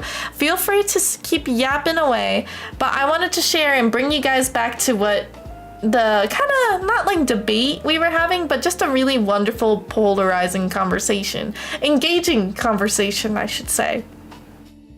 So with ChatGPT, as you know, guys, I work in corporate, I work in AI by day, but I'm a streamer by night, indie game dev, artist, you name it. But I do end up needing to use AI powered tools at work, and I have to check for the validity of things. So a lot of the time what I produce or what I ask is typically to fact check and understand what I'm asking for, if I'm missing any caveats, if I'm thinking about the security, all of the holistic visuals of it. Me being a producer of games helps me see the high level asks and duties of video games. And I don't know, it helps me really think about if I'm really getting every checkbox off, almost like a glorified checklist where they can scrape the internet for ideas and help me really, get the ideation going. It's very similar to the coding duck. If you guys don't know what that is, a lot of developers would have a rubber ducky, and they would talk to it to talk out solutions for problems or issues and errors, bugs in video games, bugs in their code, for applications, you name it. And it's essentially the same thing, except it can actually respond back to me and help me iterate on my ideas. So what I wanted to say is I really wanted to make an interactive, integrated Twitch game for you guys. I wanted to name it, well, I said Archaeolomus, but that sounds weird. I want it like an archaeology fused with mus, because you guys are the mischiefs. So I wanted it to be something that you guys can uniquely have on my stream and basically dig for rocks, dig for trinkets, dig for minerals, anything, shine them, share them on the mus market so you guys can trade with each other and have a fun thing to do in chat. While I'm playing, while I'm doing things. I just feel like it would be fun and it's unique to me and you guys. So I had asked and gave them the general idea for the game that I wanted to make. I'd like to have an application or browser source that streamers can have as an overlay. I wanted to explain it in the way that I would use it, or I would plug it in to my setup. So the chat can use commands to have something happen on screen. The theme of the game is archaeology, where they can mine in a certain column and row. So think about like how Tetris, they can be placed and stacked. The column and row, like in Excel, you could choose row A and then, well, row 1, column A to mine the very first top left square. And RNG would be in the back end to uncover an item.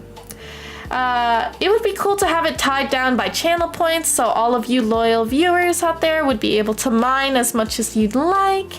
But, I didn't know how to properly add that in. If a viewer discovers something new, a pop-up comes up on the stream overlay, similar to the fishing games I've seen like Endo or Chumba use. I did want that if multiple viewers wanted to play, they could be queued up so, nobody gets overridden to do an interaction. I wanted collections of items where they could be discovered and an inventory for each viewer. So I'd love to make the market where, as I said, you guys can exchange items with each other, trading via commands. And I just wanted to know, how would I start to build this out, or how would I host a game? Because I've never hosted a game like an actual physical server, like a Minecraft server that would be on 24/7. I know I could do it through companies like Amazon, right? But I never knew if there was other alternatives. So I wanted to know what, ChatGPT would be able to give me. Oh, there's a lot, Beats. Beats, would you ever use AI? I don't know if you actually talked about this. because we had a really cool conversation before Chumbubs had raided in. So, yes. Just a little recap, you know, they want it to be an overlay for OBS or maybe just a standalone app. We want to use chat commands. We want channel point redemptions for in-game actions. Each viewer can mine. They can uncover randomized artifacts, build collections and inventories. Maybe a queue system if I could get it in beforehand. And a future expansion is for you guys to trade on the marketplace. Yeah. Kind of like marbles. Yeah, Micro. So, Micro has Twitch integration. Another good thing is like Wordle, right? Wordle on stream, you guys can type in a command, type in the word that you think would be right, and it would populate on screen. Some things, not like web phishing, but some games like Cult of the Lamb, you can join in on a role so you can be named, or one of the villagers could be named. A lot of those things are Twitch integration, and not all games have that, but quickly we're realizing as game developers that marketing can really be leveraged through streamers, content creators that love to do video games. So it could be Rodexication. I don't even know how to pronounce that. What does that even mean? Let's see, I wanted to do a TTRPG with Twitch integration. You could actually ask it how to do so, and sometimes it will produce code. Now, I asked this before to my fellow developers in chat, whether it's better to have the baseline of the code and then iterate on it with the features. So maybe even the baseline of the code that was generated by AI, maybe only 10% of it actually exists after iterating over it. Or is it better to try doing the whole baseline of your code in the beginning and then piecing it together to iterate or make certain features better with AI. And it was actually quite polarizing because a lot of, and to people's surprises, if you're not a programmer, a lot of people would either be indifferent, or a lot of programmers would say that it's actually preferred that you get the base of the code done by the AI and then iterate over to it. Because as it stands right now, most AI, what it generates is scraping from the internet. Therefore, a lot of the solutions, just like how old school programmers like myself used to go to Stack Overflow, websites similar to Reddit, where, hey, you have this question, maybe you wanted to make a tic-tac-toe game, you would go to a GitHub that's open source, or maybe a Reddit post that shows all of the code. You could copy and paste it, and let's say you wanted to add your own twist. You wanted to make, maybe instead of X's and O's, a clover and a jack. I don't know. What if you wanted it to only fall during the beat of the song, as in you have to make the pieces fall in the right place when the beat hits of the song. Now the game is unique and it is now different and edited to your liking. A lot of programmers would say most of the time the AI is not good enough. The baseline of the code it's functional, but you can iterate and you can clean it up. So a lot of programmers seem to have said that they prefer doing the baseline with AI and then tweaking it forward, because then the final product typically doesn't have as much AI in it.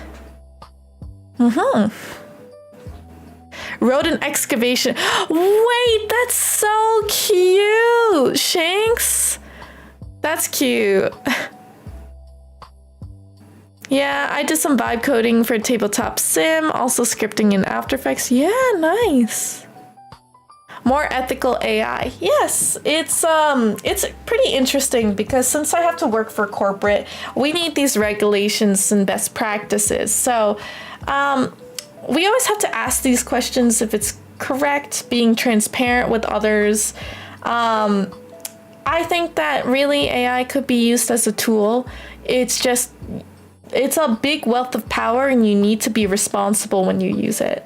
because it can be really easily used to be harmful. So from here, it actually tells you the core architecture overview, which means how do you set it up, what tools you're going to be using here. So for example, I mean, I don't know why it says it in Java because we wouldn't code this in Java, but Twitch chat and channel points goes to the Twitch API, which is where we pull all the information in the backend. Then we pull it to our server, which is where the game logic is, like why do we need this item or why do we need the Twitch chat? What is it triggering? Then it goes to REST API or WebSocket, basically into the front-end overlay where it gets displayed, essentially. So, you know, it says you need 3 parts: front end, which is the visual, the back end, where all of the scripting, the game logic is, and the Twitch integration, where you can actually get the values that are sent via Twitch. So front end, you know, could be animation, the digs, the item pop-ups. You do need to host it somewhere. This is what I had no knowledge of. So, you know, I'm learning something new every day. Like thinking about, oh, if I wanted to do a server for you guys and you wanted it on every time I had it on stream, I would need to find a way to host it online. So backend, handling the game logic, item generation, inventory saving, and now storing all of the data, because once it closes out, let's say I close the stream, typically it would be wiped. But if we want to save this for each and every viewer, we'd store it somewhere. So also the backend is how we connect it to Twitch. This is where it could just be a game in and of itself, but how we actually combine Twitch into it is the backend as well, with the chat commands and the events. So pretty interesting. Now, step 2, they give you a recommendation of what to use for each layer. So for example, if you are not familiar with backend, it gives you a suggestion on how you could develop it. Node.js. Let's say how you host. So I had no idea what hosting tools there are, and I see it here for the backend deployment. They give me a couple of options. Now, step 3 is building the minimal viable product, MVP, which is kind of funny that they use MVP because that's also used in video games. But you want to focus on the core game loop. For the gamer to experience the whole game holistically and it to have fun, it should be a loop, like rinse and repeat. So for the user, like yourself, you would trigger a command. The command here, like row 2, column 4, the RNG decides what you find. Maybe it's nothing, maybe you do find something. It displays an animation, the dirt flying, the relic reveal, the user feedback so you know it's working. Number 4, the item is stored in the user's collection if you found something. And 5, pop-up appears on the overlay if a new item was discovered. I'd want other pop-ups to come up, but once you actually get that function, you could copy and paste with that. So MVP breakdown, it tells you how to even, you know, do all of the backends, creating your Twitch developer app to get the API calls, all of this stuff, how to start making like basic chat listeners so you can actually hear what's going on in the Twitch chat. For example, whatever messages you're posting, I could basically grab that and put it as a trigger for my game. Lots of really good stuff here. So this is the ideation process. Would you guys consider this unethical or ethical? Because for me, I could even go a step further and have it code for me. But I would probably tweak each and every feature because I'd want it to be unique and robust as possible. Given I have coded before, so every time I read something, for example, like any of this client on, I'd be able to know exactly what it's saying. However, let's say I have never used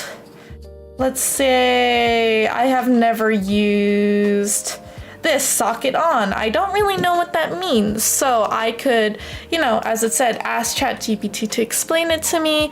I could use it, tweak it, see what it does to affect the game, and I can even learn from here. But 1 second, it is 10 and I am going to take a brief bathroom break. I will be right back. I'm super passionate about this, but please guys, think, like, kind of, I guess, brainstorm in your head your opinion whether or not this is ethical or not. Hey Average, it's good to see you. I'm going to the bathroom real quick. I'll be right back. Happy birthday, by the way. Well, that's in a month. I was a little way too early for that, but I'll be back. Don't worry, keep yapping.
Okay, guys, I'm back. Man, whenever I drink too much water, actually, I think I've been drinking the right amount of water this time, and I am just like, I can't contain my bladder. But let me see. Oh, I see a lot of people. Oh, I love all these messages. Okay, hold on. And the music has stopped. Oh, I'm so sorry, guys. You guys must have been listening to like nothing. Oh no. What is going on? Does it need to restart? Is everything kind of like messing up? There we go. Okay. Yap.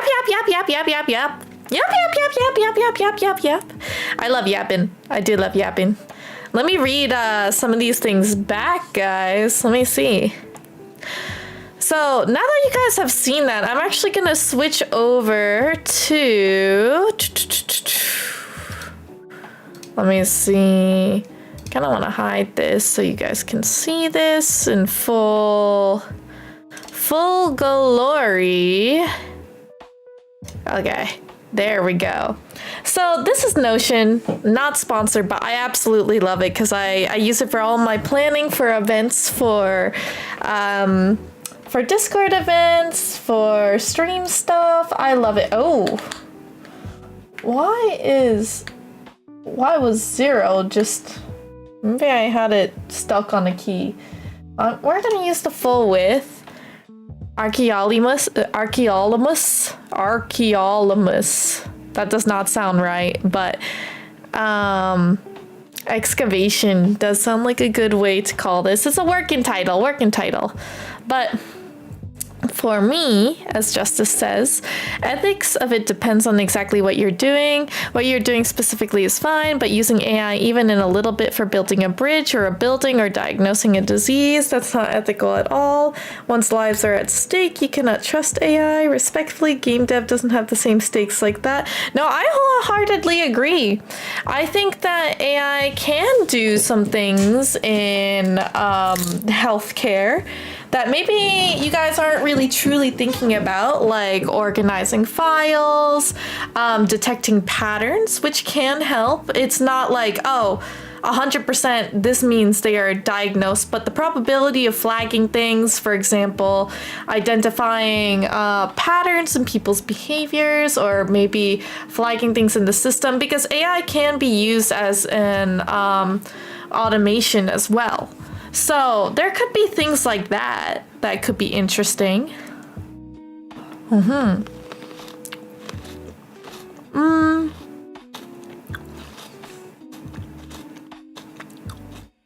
Ethical AI is the development and deployment of artificial intelligence systems that align with human values and ethical principles like fairness, transparency, and accountability, and privacy. Couldn't have agreed more, Micro. It's up to us, especially with the rapidly advancing climate and environment for this type of stuff. It's just tough. It really is, to try and keep up. I think the only ethical problem I have with AI is using content without permission to train the AI. But that's still kind of gray area in my mind as well. Yeah, a lot of these things are gray because it's so new to us.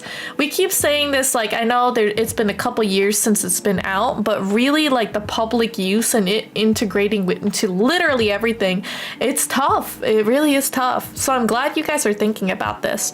I feel like people are afraid to talk about it and take stances because people are very polarized about it.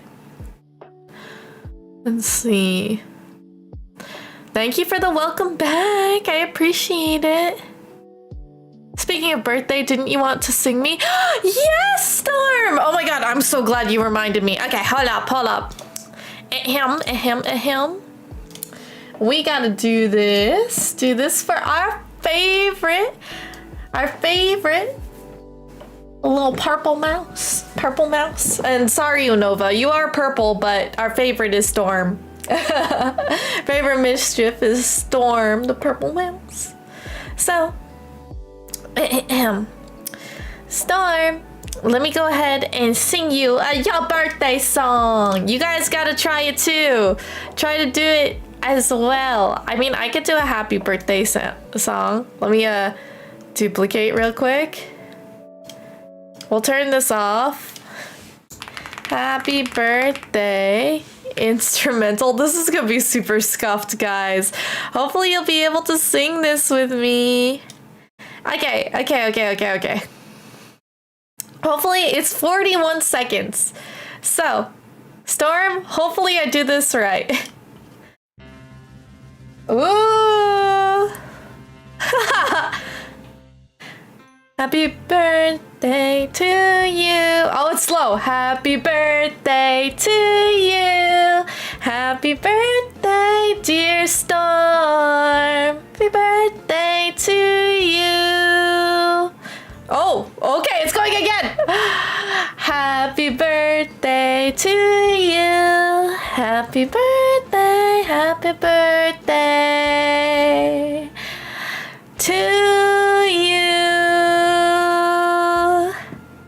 Oh, I started doing the Filipino one. I don't know if you know, but Filipinos at the very end say, happy birthday to you. Like, they don't do happy birthday to Storm.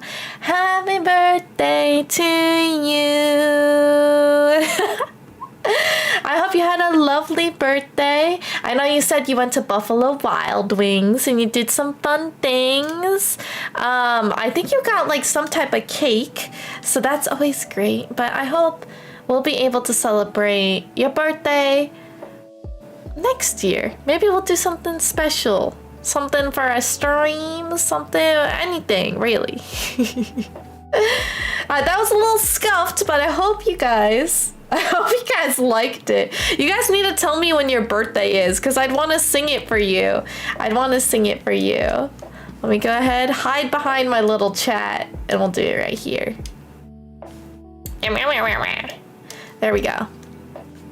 You got a margarita? Yes, I remember. Hey, Luke, it's good to see you.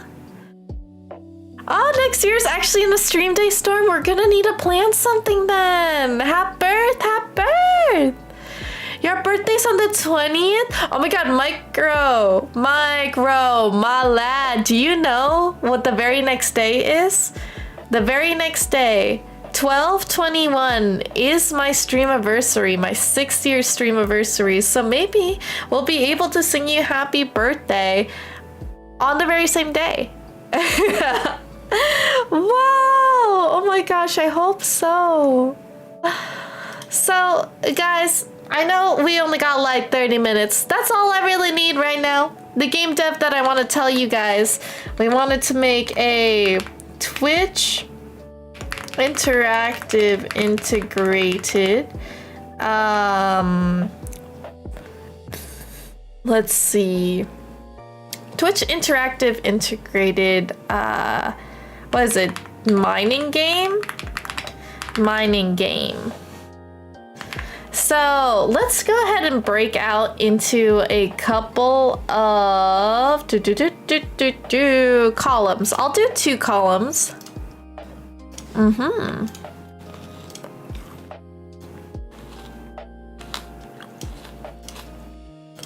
So we could tell which one's the difference. Oh really? You can hear the clickiness? I actually built this keyboard myself. I should show it to you again.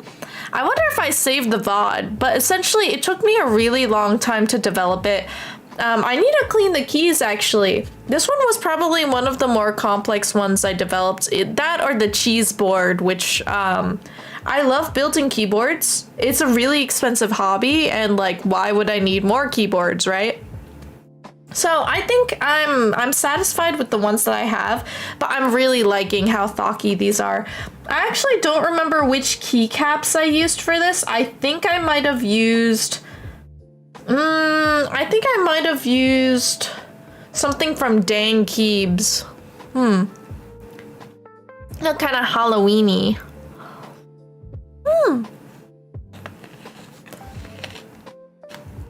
Is it thocky or is it clicky? Which one?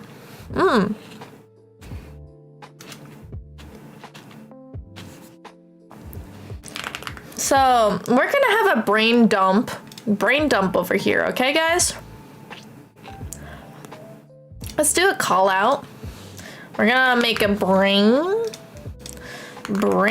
dump. Basically what that means is I'm gonna put all of my ideas in here. And we've essentially did this previously. We did this previously in the AI already, but the genre of game, I want it to be an interactive, what is it? Mining? It's not like a mining simulation, but it's kind of like a mining sim. I guess you could consider it a sim. The purpose, and we could say for my viewers, and also hopefully it can work. Hopefully it can work on YouTube as well. I don't know exactly how that's gonna work, but we'll see. Mischiefs. Have an interactive game during my live streams to interact and play with. Well, live streams to play with and to create a community through video game development. So,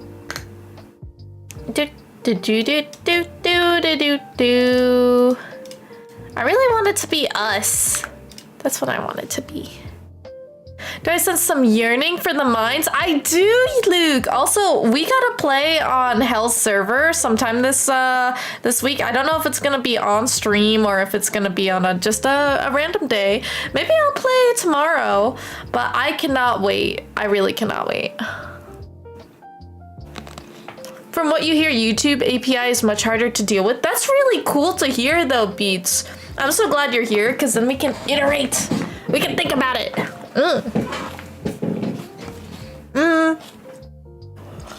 So a lot of the things that we learned from ChatGPT, it doesn't necessarily have to be a browser source. I just want an application, use chat commands, collection of items. We're gonna copy and paste this into Notion because these are some of the ideas that I had. So I would call this features, and we're gonna try and type out the features in something clear and concise so we understand what we really want to do for development, right? We might need to do a tech stack, which is essentially like what are we going to be using to develop this game, right? Can't do tomorrow night, should be good the rest of the week. Ooh, okay, maybe we'll think. Though I guess if it's just commands, not redeems, it would probably be easier for YouTube. I think so too, because channel points is something unique to Twitch, I believe.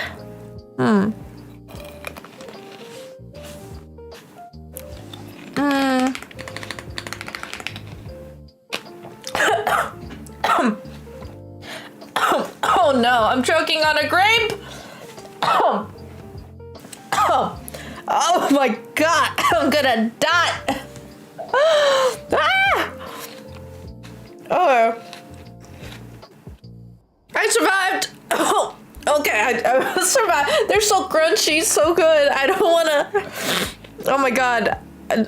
It was today on November 10th, 2025 that we lost a wonderful inspirational mus, but somewhat a dumb one because she had died to a singular half-chewed grape midstream. Rest in peace, Nezuyaki.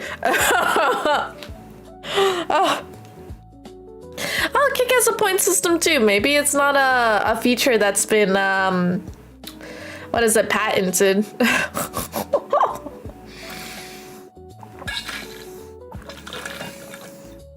Thanks for the hydrate, Storm. I'm trying not to die. Who would know my end would be a half-eaten grape? I really hope not. So we would want a game overlay, right? We want it to be a game overlay compatible as a window browser application source for OBS. We would want it game interactions are two players are made via chat commands. We might want to think about game interactions. Two players are made via channel points. This might be optional. Let's try. Let's see. Select a row and column to choose a block of ground to excavate and roll RNG for an item. Let's see. I'll call them trinkets because I like it. Let's see.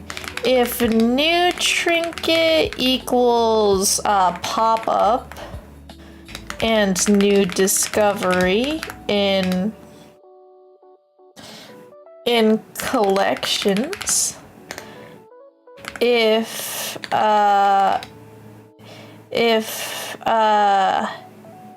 what is it? Already discovered trinket. Let's see, a pop-up, but no new discovery.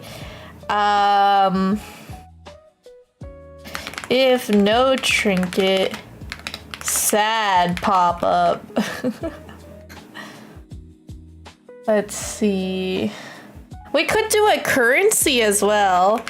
If monies, I'll call it if money equals currency pop-up. So I'll call this regular pop-up, special pop-up. There you go. I mean, these ones are kind of us just ideating. It would be nice to have a queue system for multiple users that want to interact. I want to say this isn't optional, but be nice.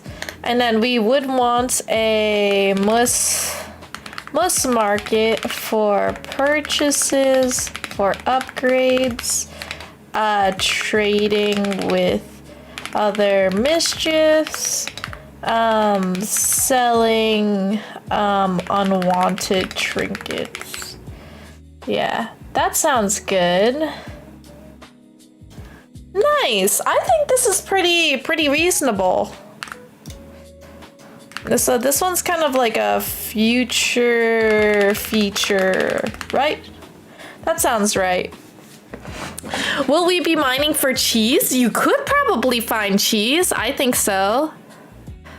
The most should stick to cheese and mangoes. You mean as currency or you mean to dig? Because I feel like you could also get vegetables. I like drawing vegetables and foods.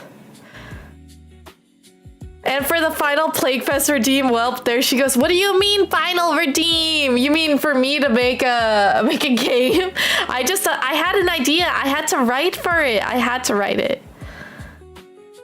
If you could come up with something, oh please, Shinx, I would love that. I mean, you said something rodent, excavate, rodent, I don't remember what you called it, but it was cute. Oh, choking about the grape. Oh, you know what? You're right. The cheese at least would get stuck to my mouth. The mangoes go down pretty easy, so...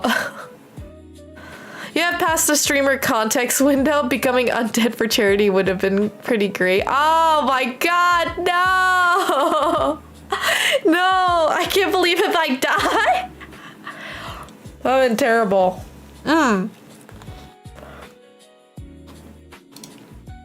So the thing is, the tech stack is something like I don't actually know very well. The conceptual flow kind of makes sense to me. So I kind of want to copy these parts because this is the stuff I didn't know about. We can organize this later.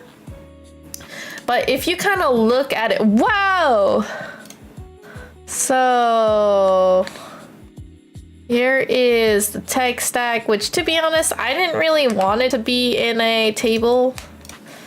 Can we put it there? No? Oh, okay. I guess it has to be like this. Can we remove this? Delete.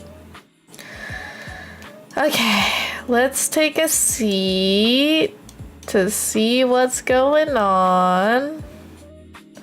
Okay. I mean, I guess this works for some information for the front end and whatnot. Now we can get into the features, which, I mean, it's still a brain dump, but I like isolating it to features here. Because we need to figure out what type of items we'd use, really get into the nitty gritty. Let's see. Looks like I'm not doing any art today.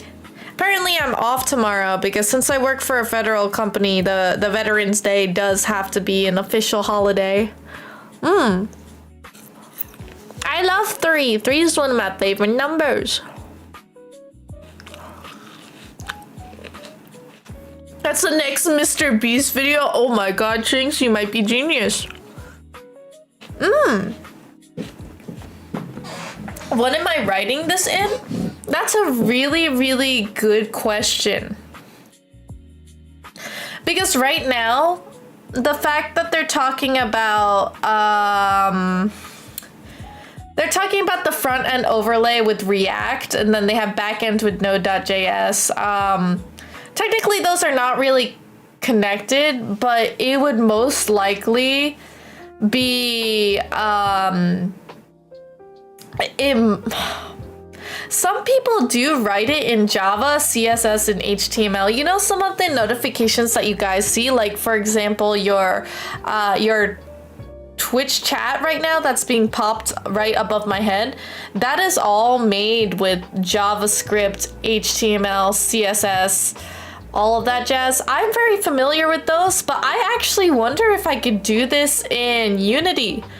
I feel like Unity can be a good way to add this. So let's actually ask. Let's ask it this. What languages would you recommend coding the game logic in? Could I do this in Unity? Because I'm actually really good at C#. I learned that way. Oh my gosh! Hey! Oh my god, Mordion Nova, how are you doing? It's good to see you. Welcome, welcome, welcome. Starlings, it's good to see you. You were doing art. I was gonna do art as well, but then I had the really vicious motivation to write down some brainstorming stuff for a interactive Twitch mining simulator for my stream only. I was never gonna like sell this or something, but I really wanted it to be kind of a way that my community can like connect with me. So was really excited to think about this. But Nova, I did want to say, and I'm gonna do this publicly, because I've been like a little sick last week and also been taking a brief break from fatigue, but I'm super sorry I wasn't able to get you your art for Halloween, but I am working on it. I want to actually finish it within this week so I can give it to you. Trying to get back on my feet with the art, so hopefully, who knows, maybe Wednesday might be another art stream. Today was supposed to be art, but catching up with my community, talking about some fun topics and yapping and just chatting, good stuff. Oh, thank you so much. Well, I mean, you made such beautiful art of me and you did it in record time. Like, I'm a really slow artist, but I also felt really bad and guilty because when PlagueFest was happening, I was still making assets for it. So it was an absolute nightmare to make. So it really got pushed. I didn't even get to do my Plague Doctor that I typically do, a mascot for PlagueFest. So it was tough. It was tough, but I want you to know I'm thinking of you, Nova. I'm thinking of you, and hopefully we could do another art stream. I just feel super bad. Like, I'm slow, and I know art isn't like my first, like, not like first priority. I love drawing, but it's like I draw so slow to comparison of some people that I feel like I have to take like several months because I just simply don't have as much time as others. So please forgive me, and I hope that the Starling family will come by to see me draw you as a K-pop demon hunter. It would be fun. What were you drawing? Don't mind me, by the way. I'm eating grapes. Eating grapes. Let me see. Oh,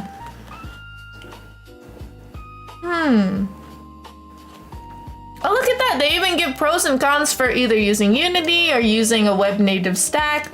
So a good question beats if I want to use a video game oriented language, or if I want to go all the way with a web development, I guess, stack of coding languages. So let's see.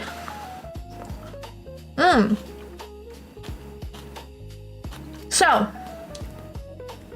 Unity is the game first approach. Animation particles, 3D assets is a very good choice for visual use, which I am very familiar with. I actually have an idea that I can do this just all 2D, which I think is really cool.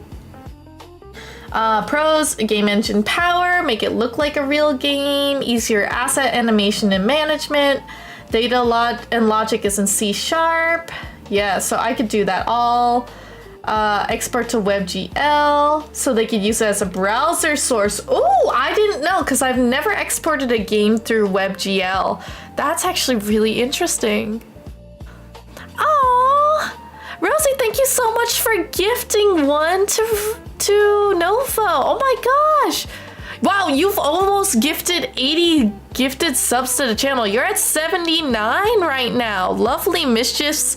Really love to see you coming, Rosie. Thank you so much.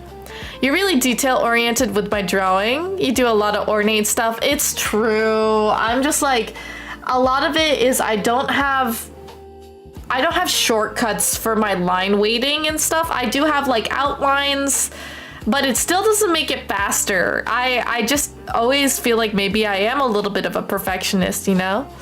You were animating Mordio's birthday gift? Oh my god, I can't wait to see. That's awesome. Right now we're kind of like brainstorming for a game that I want to make, Nova. So like, we actually had a polarizing conversation. Really amazed at my community, at how wonderful they were willing to hear both sides, play devil's advocate on like ethical use of AI and like when is it okay to use, what certain situations where it's gray area or hairy. I'm really happy because I kind of live in a rock and a hard place because sold my soul to corporate. I work with AI and I love learning about tech. I think of it as primarily a tool, and the people that need to be regulated are like, you know, the users. They need to know that having this tool, it's such a powerful tool, but it needs responsibilities, guidelines, good ethical nature. So it's because it's rapidly expanding so much that it's hard to keep up, and the bad actors, you could really tell, like make some really crazy stuff that is just not great for the environment, not great for you know, copyright things, not great for other people's work, stealing it. There's so many instances to count, but I do see how this tool, it doesn't feel for people.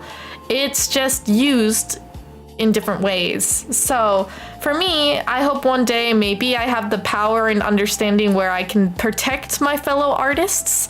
You know, they got Nightshade, the glazing type of protector, but they haven't been doing too much work with it. I really hope that maybe if I can combine my tools, maybe I can find a way to protect my fellow peeps. I think knowledge is power, so, you know, living on the edge or the cusp of understanding both sides is kind of the weird web I'm in right now. I just wish there was way better ways to protect, but especially with how snowball effect, it's like so powerful. And me at my job will fix something and we'll try to take a breather, and then the very next day they put out an update and it's like, come on, man, now we have to redo all work. It's tough. It's really, if you ever end up learning in the field of AI, you never get a break. If you take a break, you will be behind already. So it's so tiring. Oh, you came up with Vermining? That's kind of cute. That's kind of cute, not gonna lie. But I understand why you don't love it, because vermin kind of has a negative connotation. WebGL can be heavy.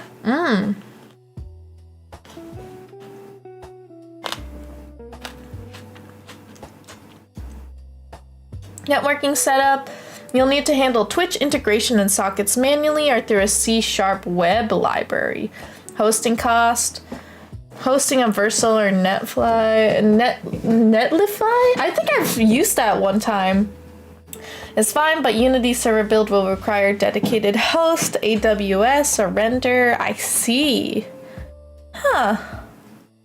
Oh, it gives you a lot more. You could actually see option 2 as well.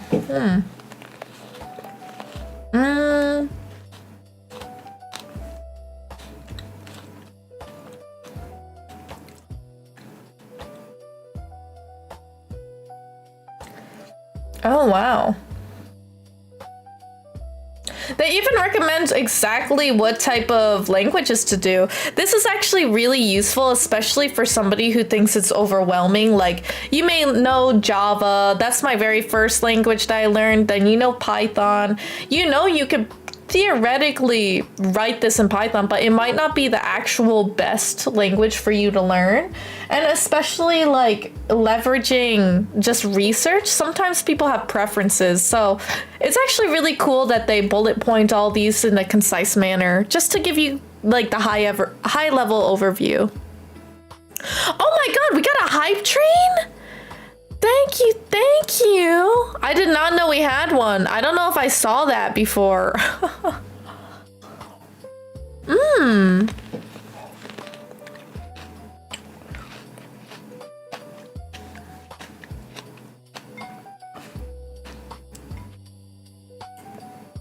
Oh, also Nova, if you're still here, I am going to have a mischief giving, and Beats, you might have not heard of this, but it's basically last year I did this. I don't know if you guys can see. Nope.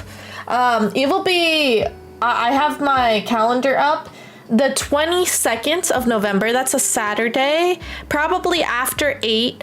In VR chat, I'm gonna be sending a flyer out to everyone, all of my friends, that if you guys want to party it up for our own little Friendsgiving, you could bring +1s, you could bring anyone. They just need to be in the Discord, so at least they get the updates for whatever we're doing. They also need to be added to the VR chat group. We have a mischief group where essentially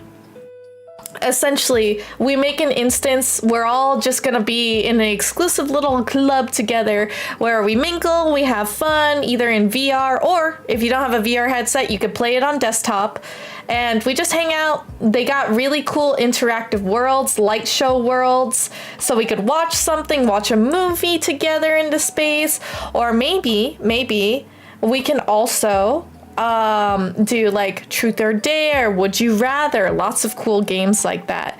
So it's okay, Nova. I wanted to extend the invitation just in case if you're gonna be around, but I'll send it to you anyway just in case if you want to send it to any fellow friends. Can you bring a -1? Oh, Shanks, doesn't mean you're not coming. It's okay if you can't. Yeah. Maybe next time though, Nova. I want to do some like VR chat things, or maybe just a movie night. I can always invite those things. Choo-choo! Let's see. I've never used Signal R for events between Unity or backend, probably because my backend framework I wasn't super strong with. I have used MongoDB or Postgre. I don't know if I'm saying that correctly. Apparently, I mispronounce things a lot. Lots of tools.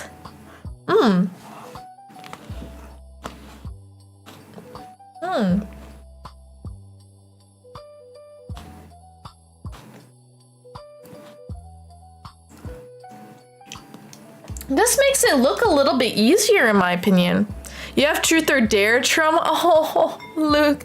Well, at least you're gonna be in a virtual world, so you can leave at any time if you want to. Yeah, I assume some people will be busy, but I wanted to extend it anyway. I mean, if we end up being available at like 1 a.m., come pop on by. We'll probably still be awake. Good night, Nova. Have a wonderful slumber. I hope you have a restful evening. You have good dreams and you wake up well rested tomorrow. Good night, Starlings. Good night, Nova. It's good to see you. Now, let's see. Example flow. Oh, of the core game loop. That's really cool that they add this in. Oh, you guys can't even see this. You guys didn't even tell me. Hold on. I thought you guys were seeing the same thing I was. Oh, duh, derp.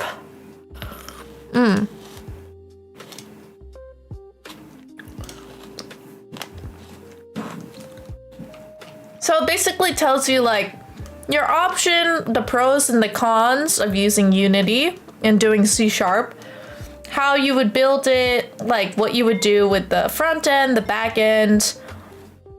Gives you the stack and then an example game flow here. So viewer types in mine 3-4, but I think I would change that in my opinion. Twitch library detects the message, calls the game logic. RNG picks a result. Save the item to the user's database. Server sends a WebSocket. Message to Unity, which means it plays the animation and shows it on the stream, which is so cool. Let's see. You slumber a cucumber. Good night. Luke, what is that? Slumber a cucumber? I've never heard that before. We're also about to end the stream too in a couple minutes, but I actually do... I had such a fun time kind of explaining this to you guys. I know it's not your favorite, like art things. Some people personally don't like to see. A lot of you guys like to chat with me and see me play games. I think I get a lot of fun and excitement when I play indie games, but I don't know, you guys really like community games. I hope I can bring that back. I'd love to do it every week, but I did want to be a little bit fulfillment since I'm not a full-time streamer. If I was, I think I'd do one at least every week. But since I only have 3 days out of the week that I stream, it is tough to fit in everything like collabs with people that want to play games, or if I want to do my own personal stuff. It's tough. So I hope that you guys will be okay with me maybe doing it every other week. So maybe it'll be fun. Maybe it'll be more fun to do. Oh. I ate all my grapes and I didn't die.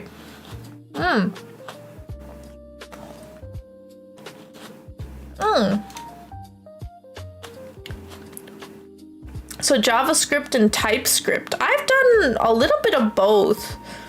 Let's see.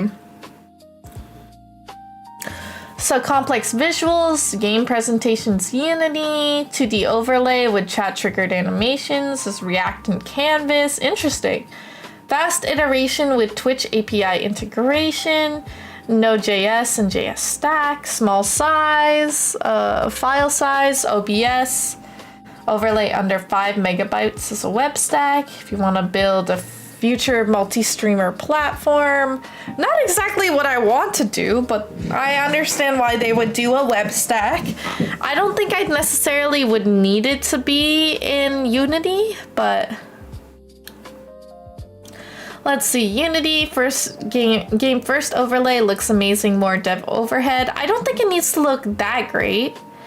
Web stack, Twitch tool, first game, easier integration, faster iteration.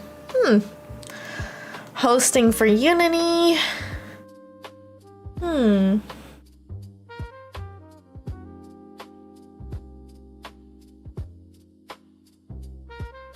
Back end. Oh, this one is free too. Nice. Best of both worlds, hybrid. Oh. Backend node. Game logic runs on the back end. Overlay is Unity, purely visual. Communication. WebSocket messages. This keeps the heavy lifting, Twitch authentication, data storage on a lightweight backend. Unity just handles the visuals. I think this is better. Maybe I'll do both, man. This is cool. Okay, let me see. Beginner to intermediate, Node.js backend, React overlay. Intermediate to advanced is Unity overlay, backend, Twitch, the polished game look. Long-term studio level, Unity overlay, Node backend. Well, I mean, I'm not my own studio, but I might just enlist someone to make sure my code looks okay. Because Unity I've actually had quite a bit of experience with, so I'm no stranger to it. I probably could be in the intermediate maybe I should have just done the skill level, because I don't know exactly what I'm doing with Twitch. But we'll see. Oh, you could get a step-by-step setup guide. Wow! I would like the hybrid option.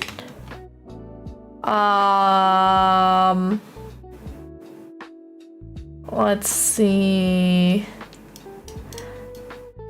Where the heavy lifting handles the visuals. I think this is intermediate / advanced, I'd assume. Hopefully, we'll see what it spits out. Yeah, I think most people I know who do that kind of thing use Unity. I think so too, just because visually it looks better. It's an old YouTube skit thing. I like cucumbers. Oh, you're tired. Yo, me too, man, me too. Well, I'm feeling a little bit more invigorated. Every time I talk about video games, you know I will be. But where's the old skit thing from? Because I mean, I used to be a little bit on old YouTube, but maybe it's just, there's like pockets of the internet that we all come from. It's kind of interesting.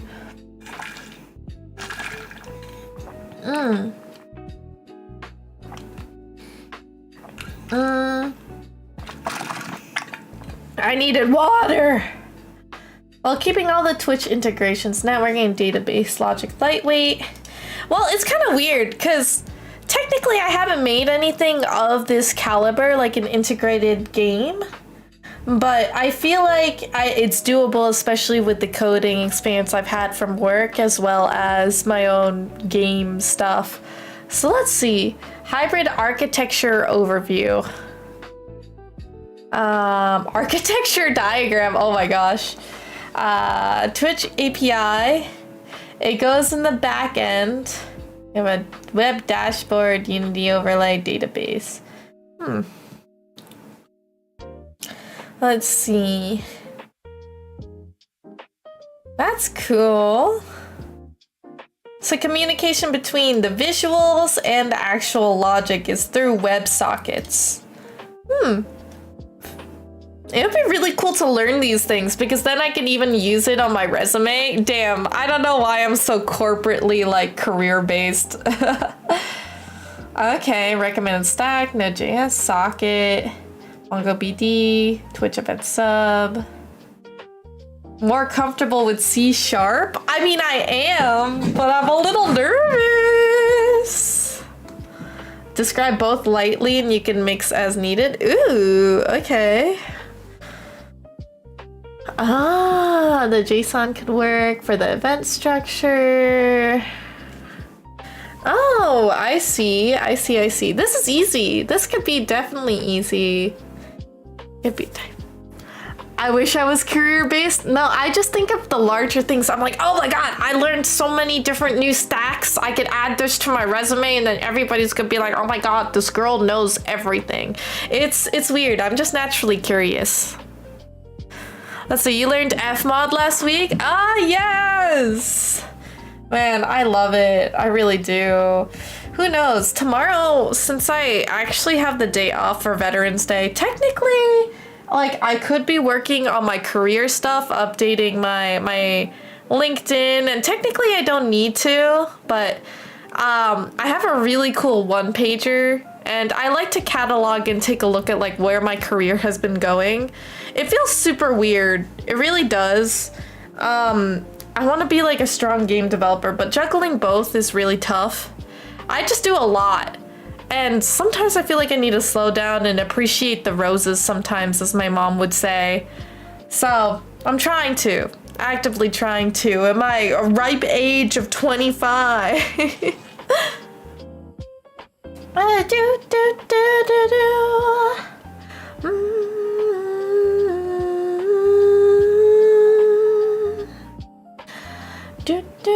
Like, I wouldn't have expected that I would make a song. I feel like that's wild. So starting. Okay, C#. I haven't used C# in a little bit, but I understood a little bit of this.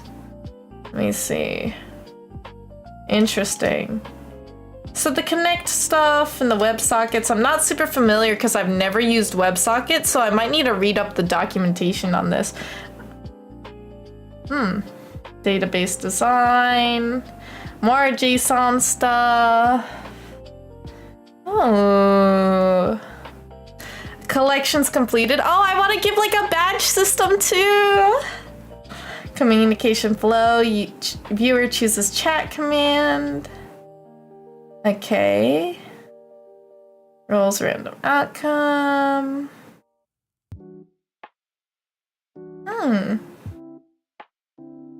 First ever, that's cute. Backend blueprint. Well, that one's is JS, JavaScript, Bash. So to install the dependencies of Node.js. I already have that though, because I'm a developer. Server.js is one of the stuffs to set up the server to Twitch clients. Hosting strategy. In the front end, development phases, next steps. Oh, folder structure is good. Wow, it's really breaking it down for you. You know, this is really useful. I wish that like actual developers would make like guides like this, but you know, typically as a developer, you should just be looking at, you know, open source like GitHub, see how they're doing it, and give yourself your own style in that sense. But this really helps you with a generic like clean base. That's nice. Well, this is something I might actually launch myself down the rabbit hole for. But that's for another day. Maybe I'll keep you guys updated with this stuff and my kooky mad scientist developer brain. But thank you guys so much for watching and entertaining all of my conversations, my yap sessions. I had a really great time on stream today, and I hope you did too, because I am energized and back here to stay for streaming, and I can't wait to prep more fun events for you guys.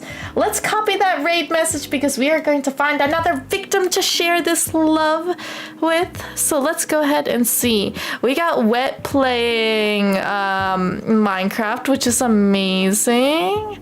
I'm looking at some other streamers.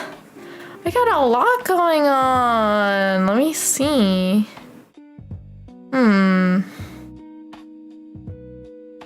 We got a lot of people on today. I see an artiste making the skeleton rat, which is honestly really, really cute. We raided into them already, though. I've raided into wet just a little bit. But, maybe if I can find any other artistes. Does anybody have any recommendations right now? I'm a fan of Dev Talk. So am I. I love when you're talking about your game too, Beats. It really makes me more inspired, so. Thank you, Scrubs, for coming by and even yapping to me. I really want to see who we want to rein into. Let's see. Ah, Durable is playing Raft. I love Raft. Honestly, I think, have I raided into Durable for a little bit? Noir is playing Liza P, which is also really cool. The underscore Whitechapel was cool. Ooh. Are they on right now? Cool pixel art. I do want to raid into somebody new too. I might, I'm looking for who I want. There's a couple artistes doing stuff right now. So let me see.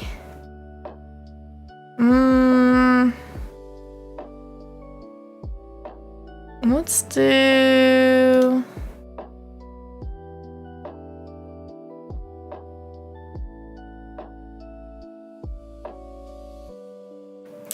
Oh, actually, we haven't raided into Sean in a while.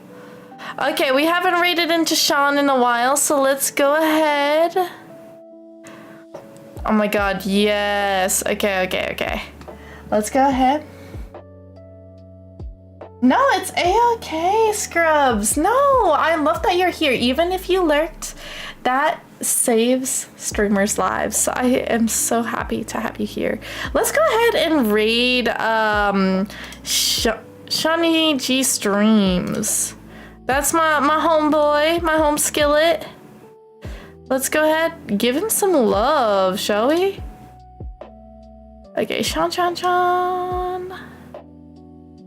Let's see. Oh, there's also some really cool artistes here too. Ooh, cool, work with me. Oh, my lights just flickered. Okay, this means I really need to make sure you guys get there safely. I'm gonna raid. Start the raid! Oh, you didn't like because it lowers the viewer count. Oh, Scrubs, thank you. Honestly, I'm not gonna lie. I think because of my inconsistency, I haven't had as much, people in chat, and I miss talking to you guys. So I'm really trying my hardest to give you guys some more fun things to talk about.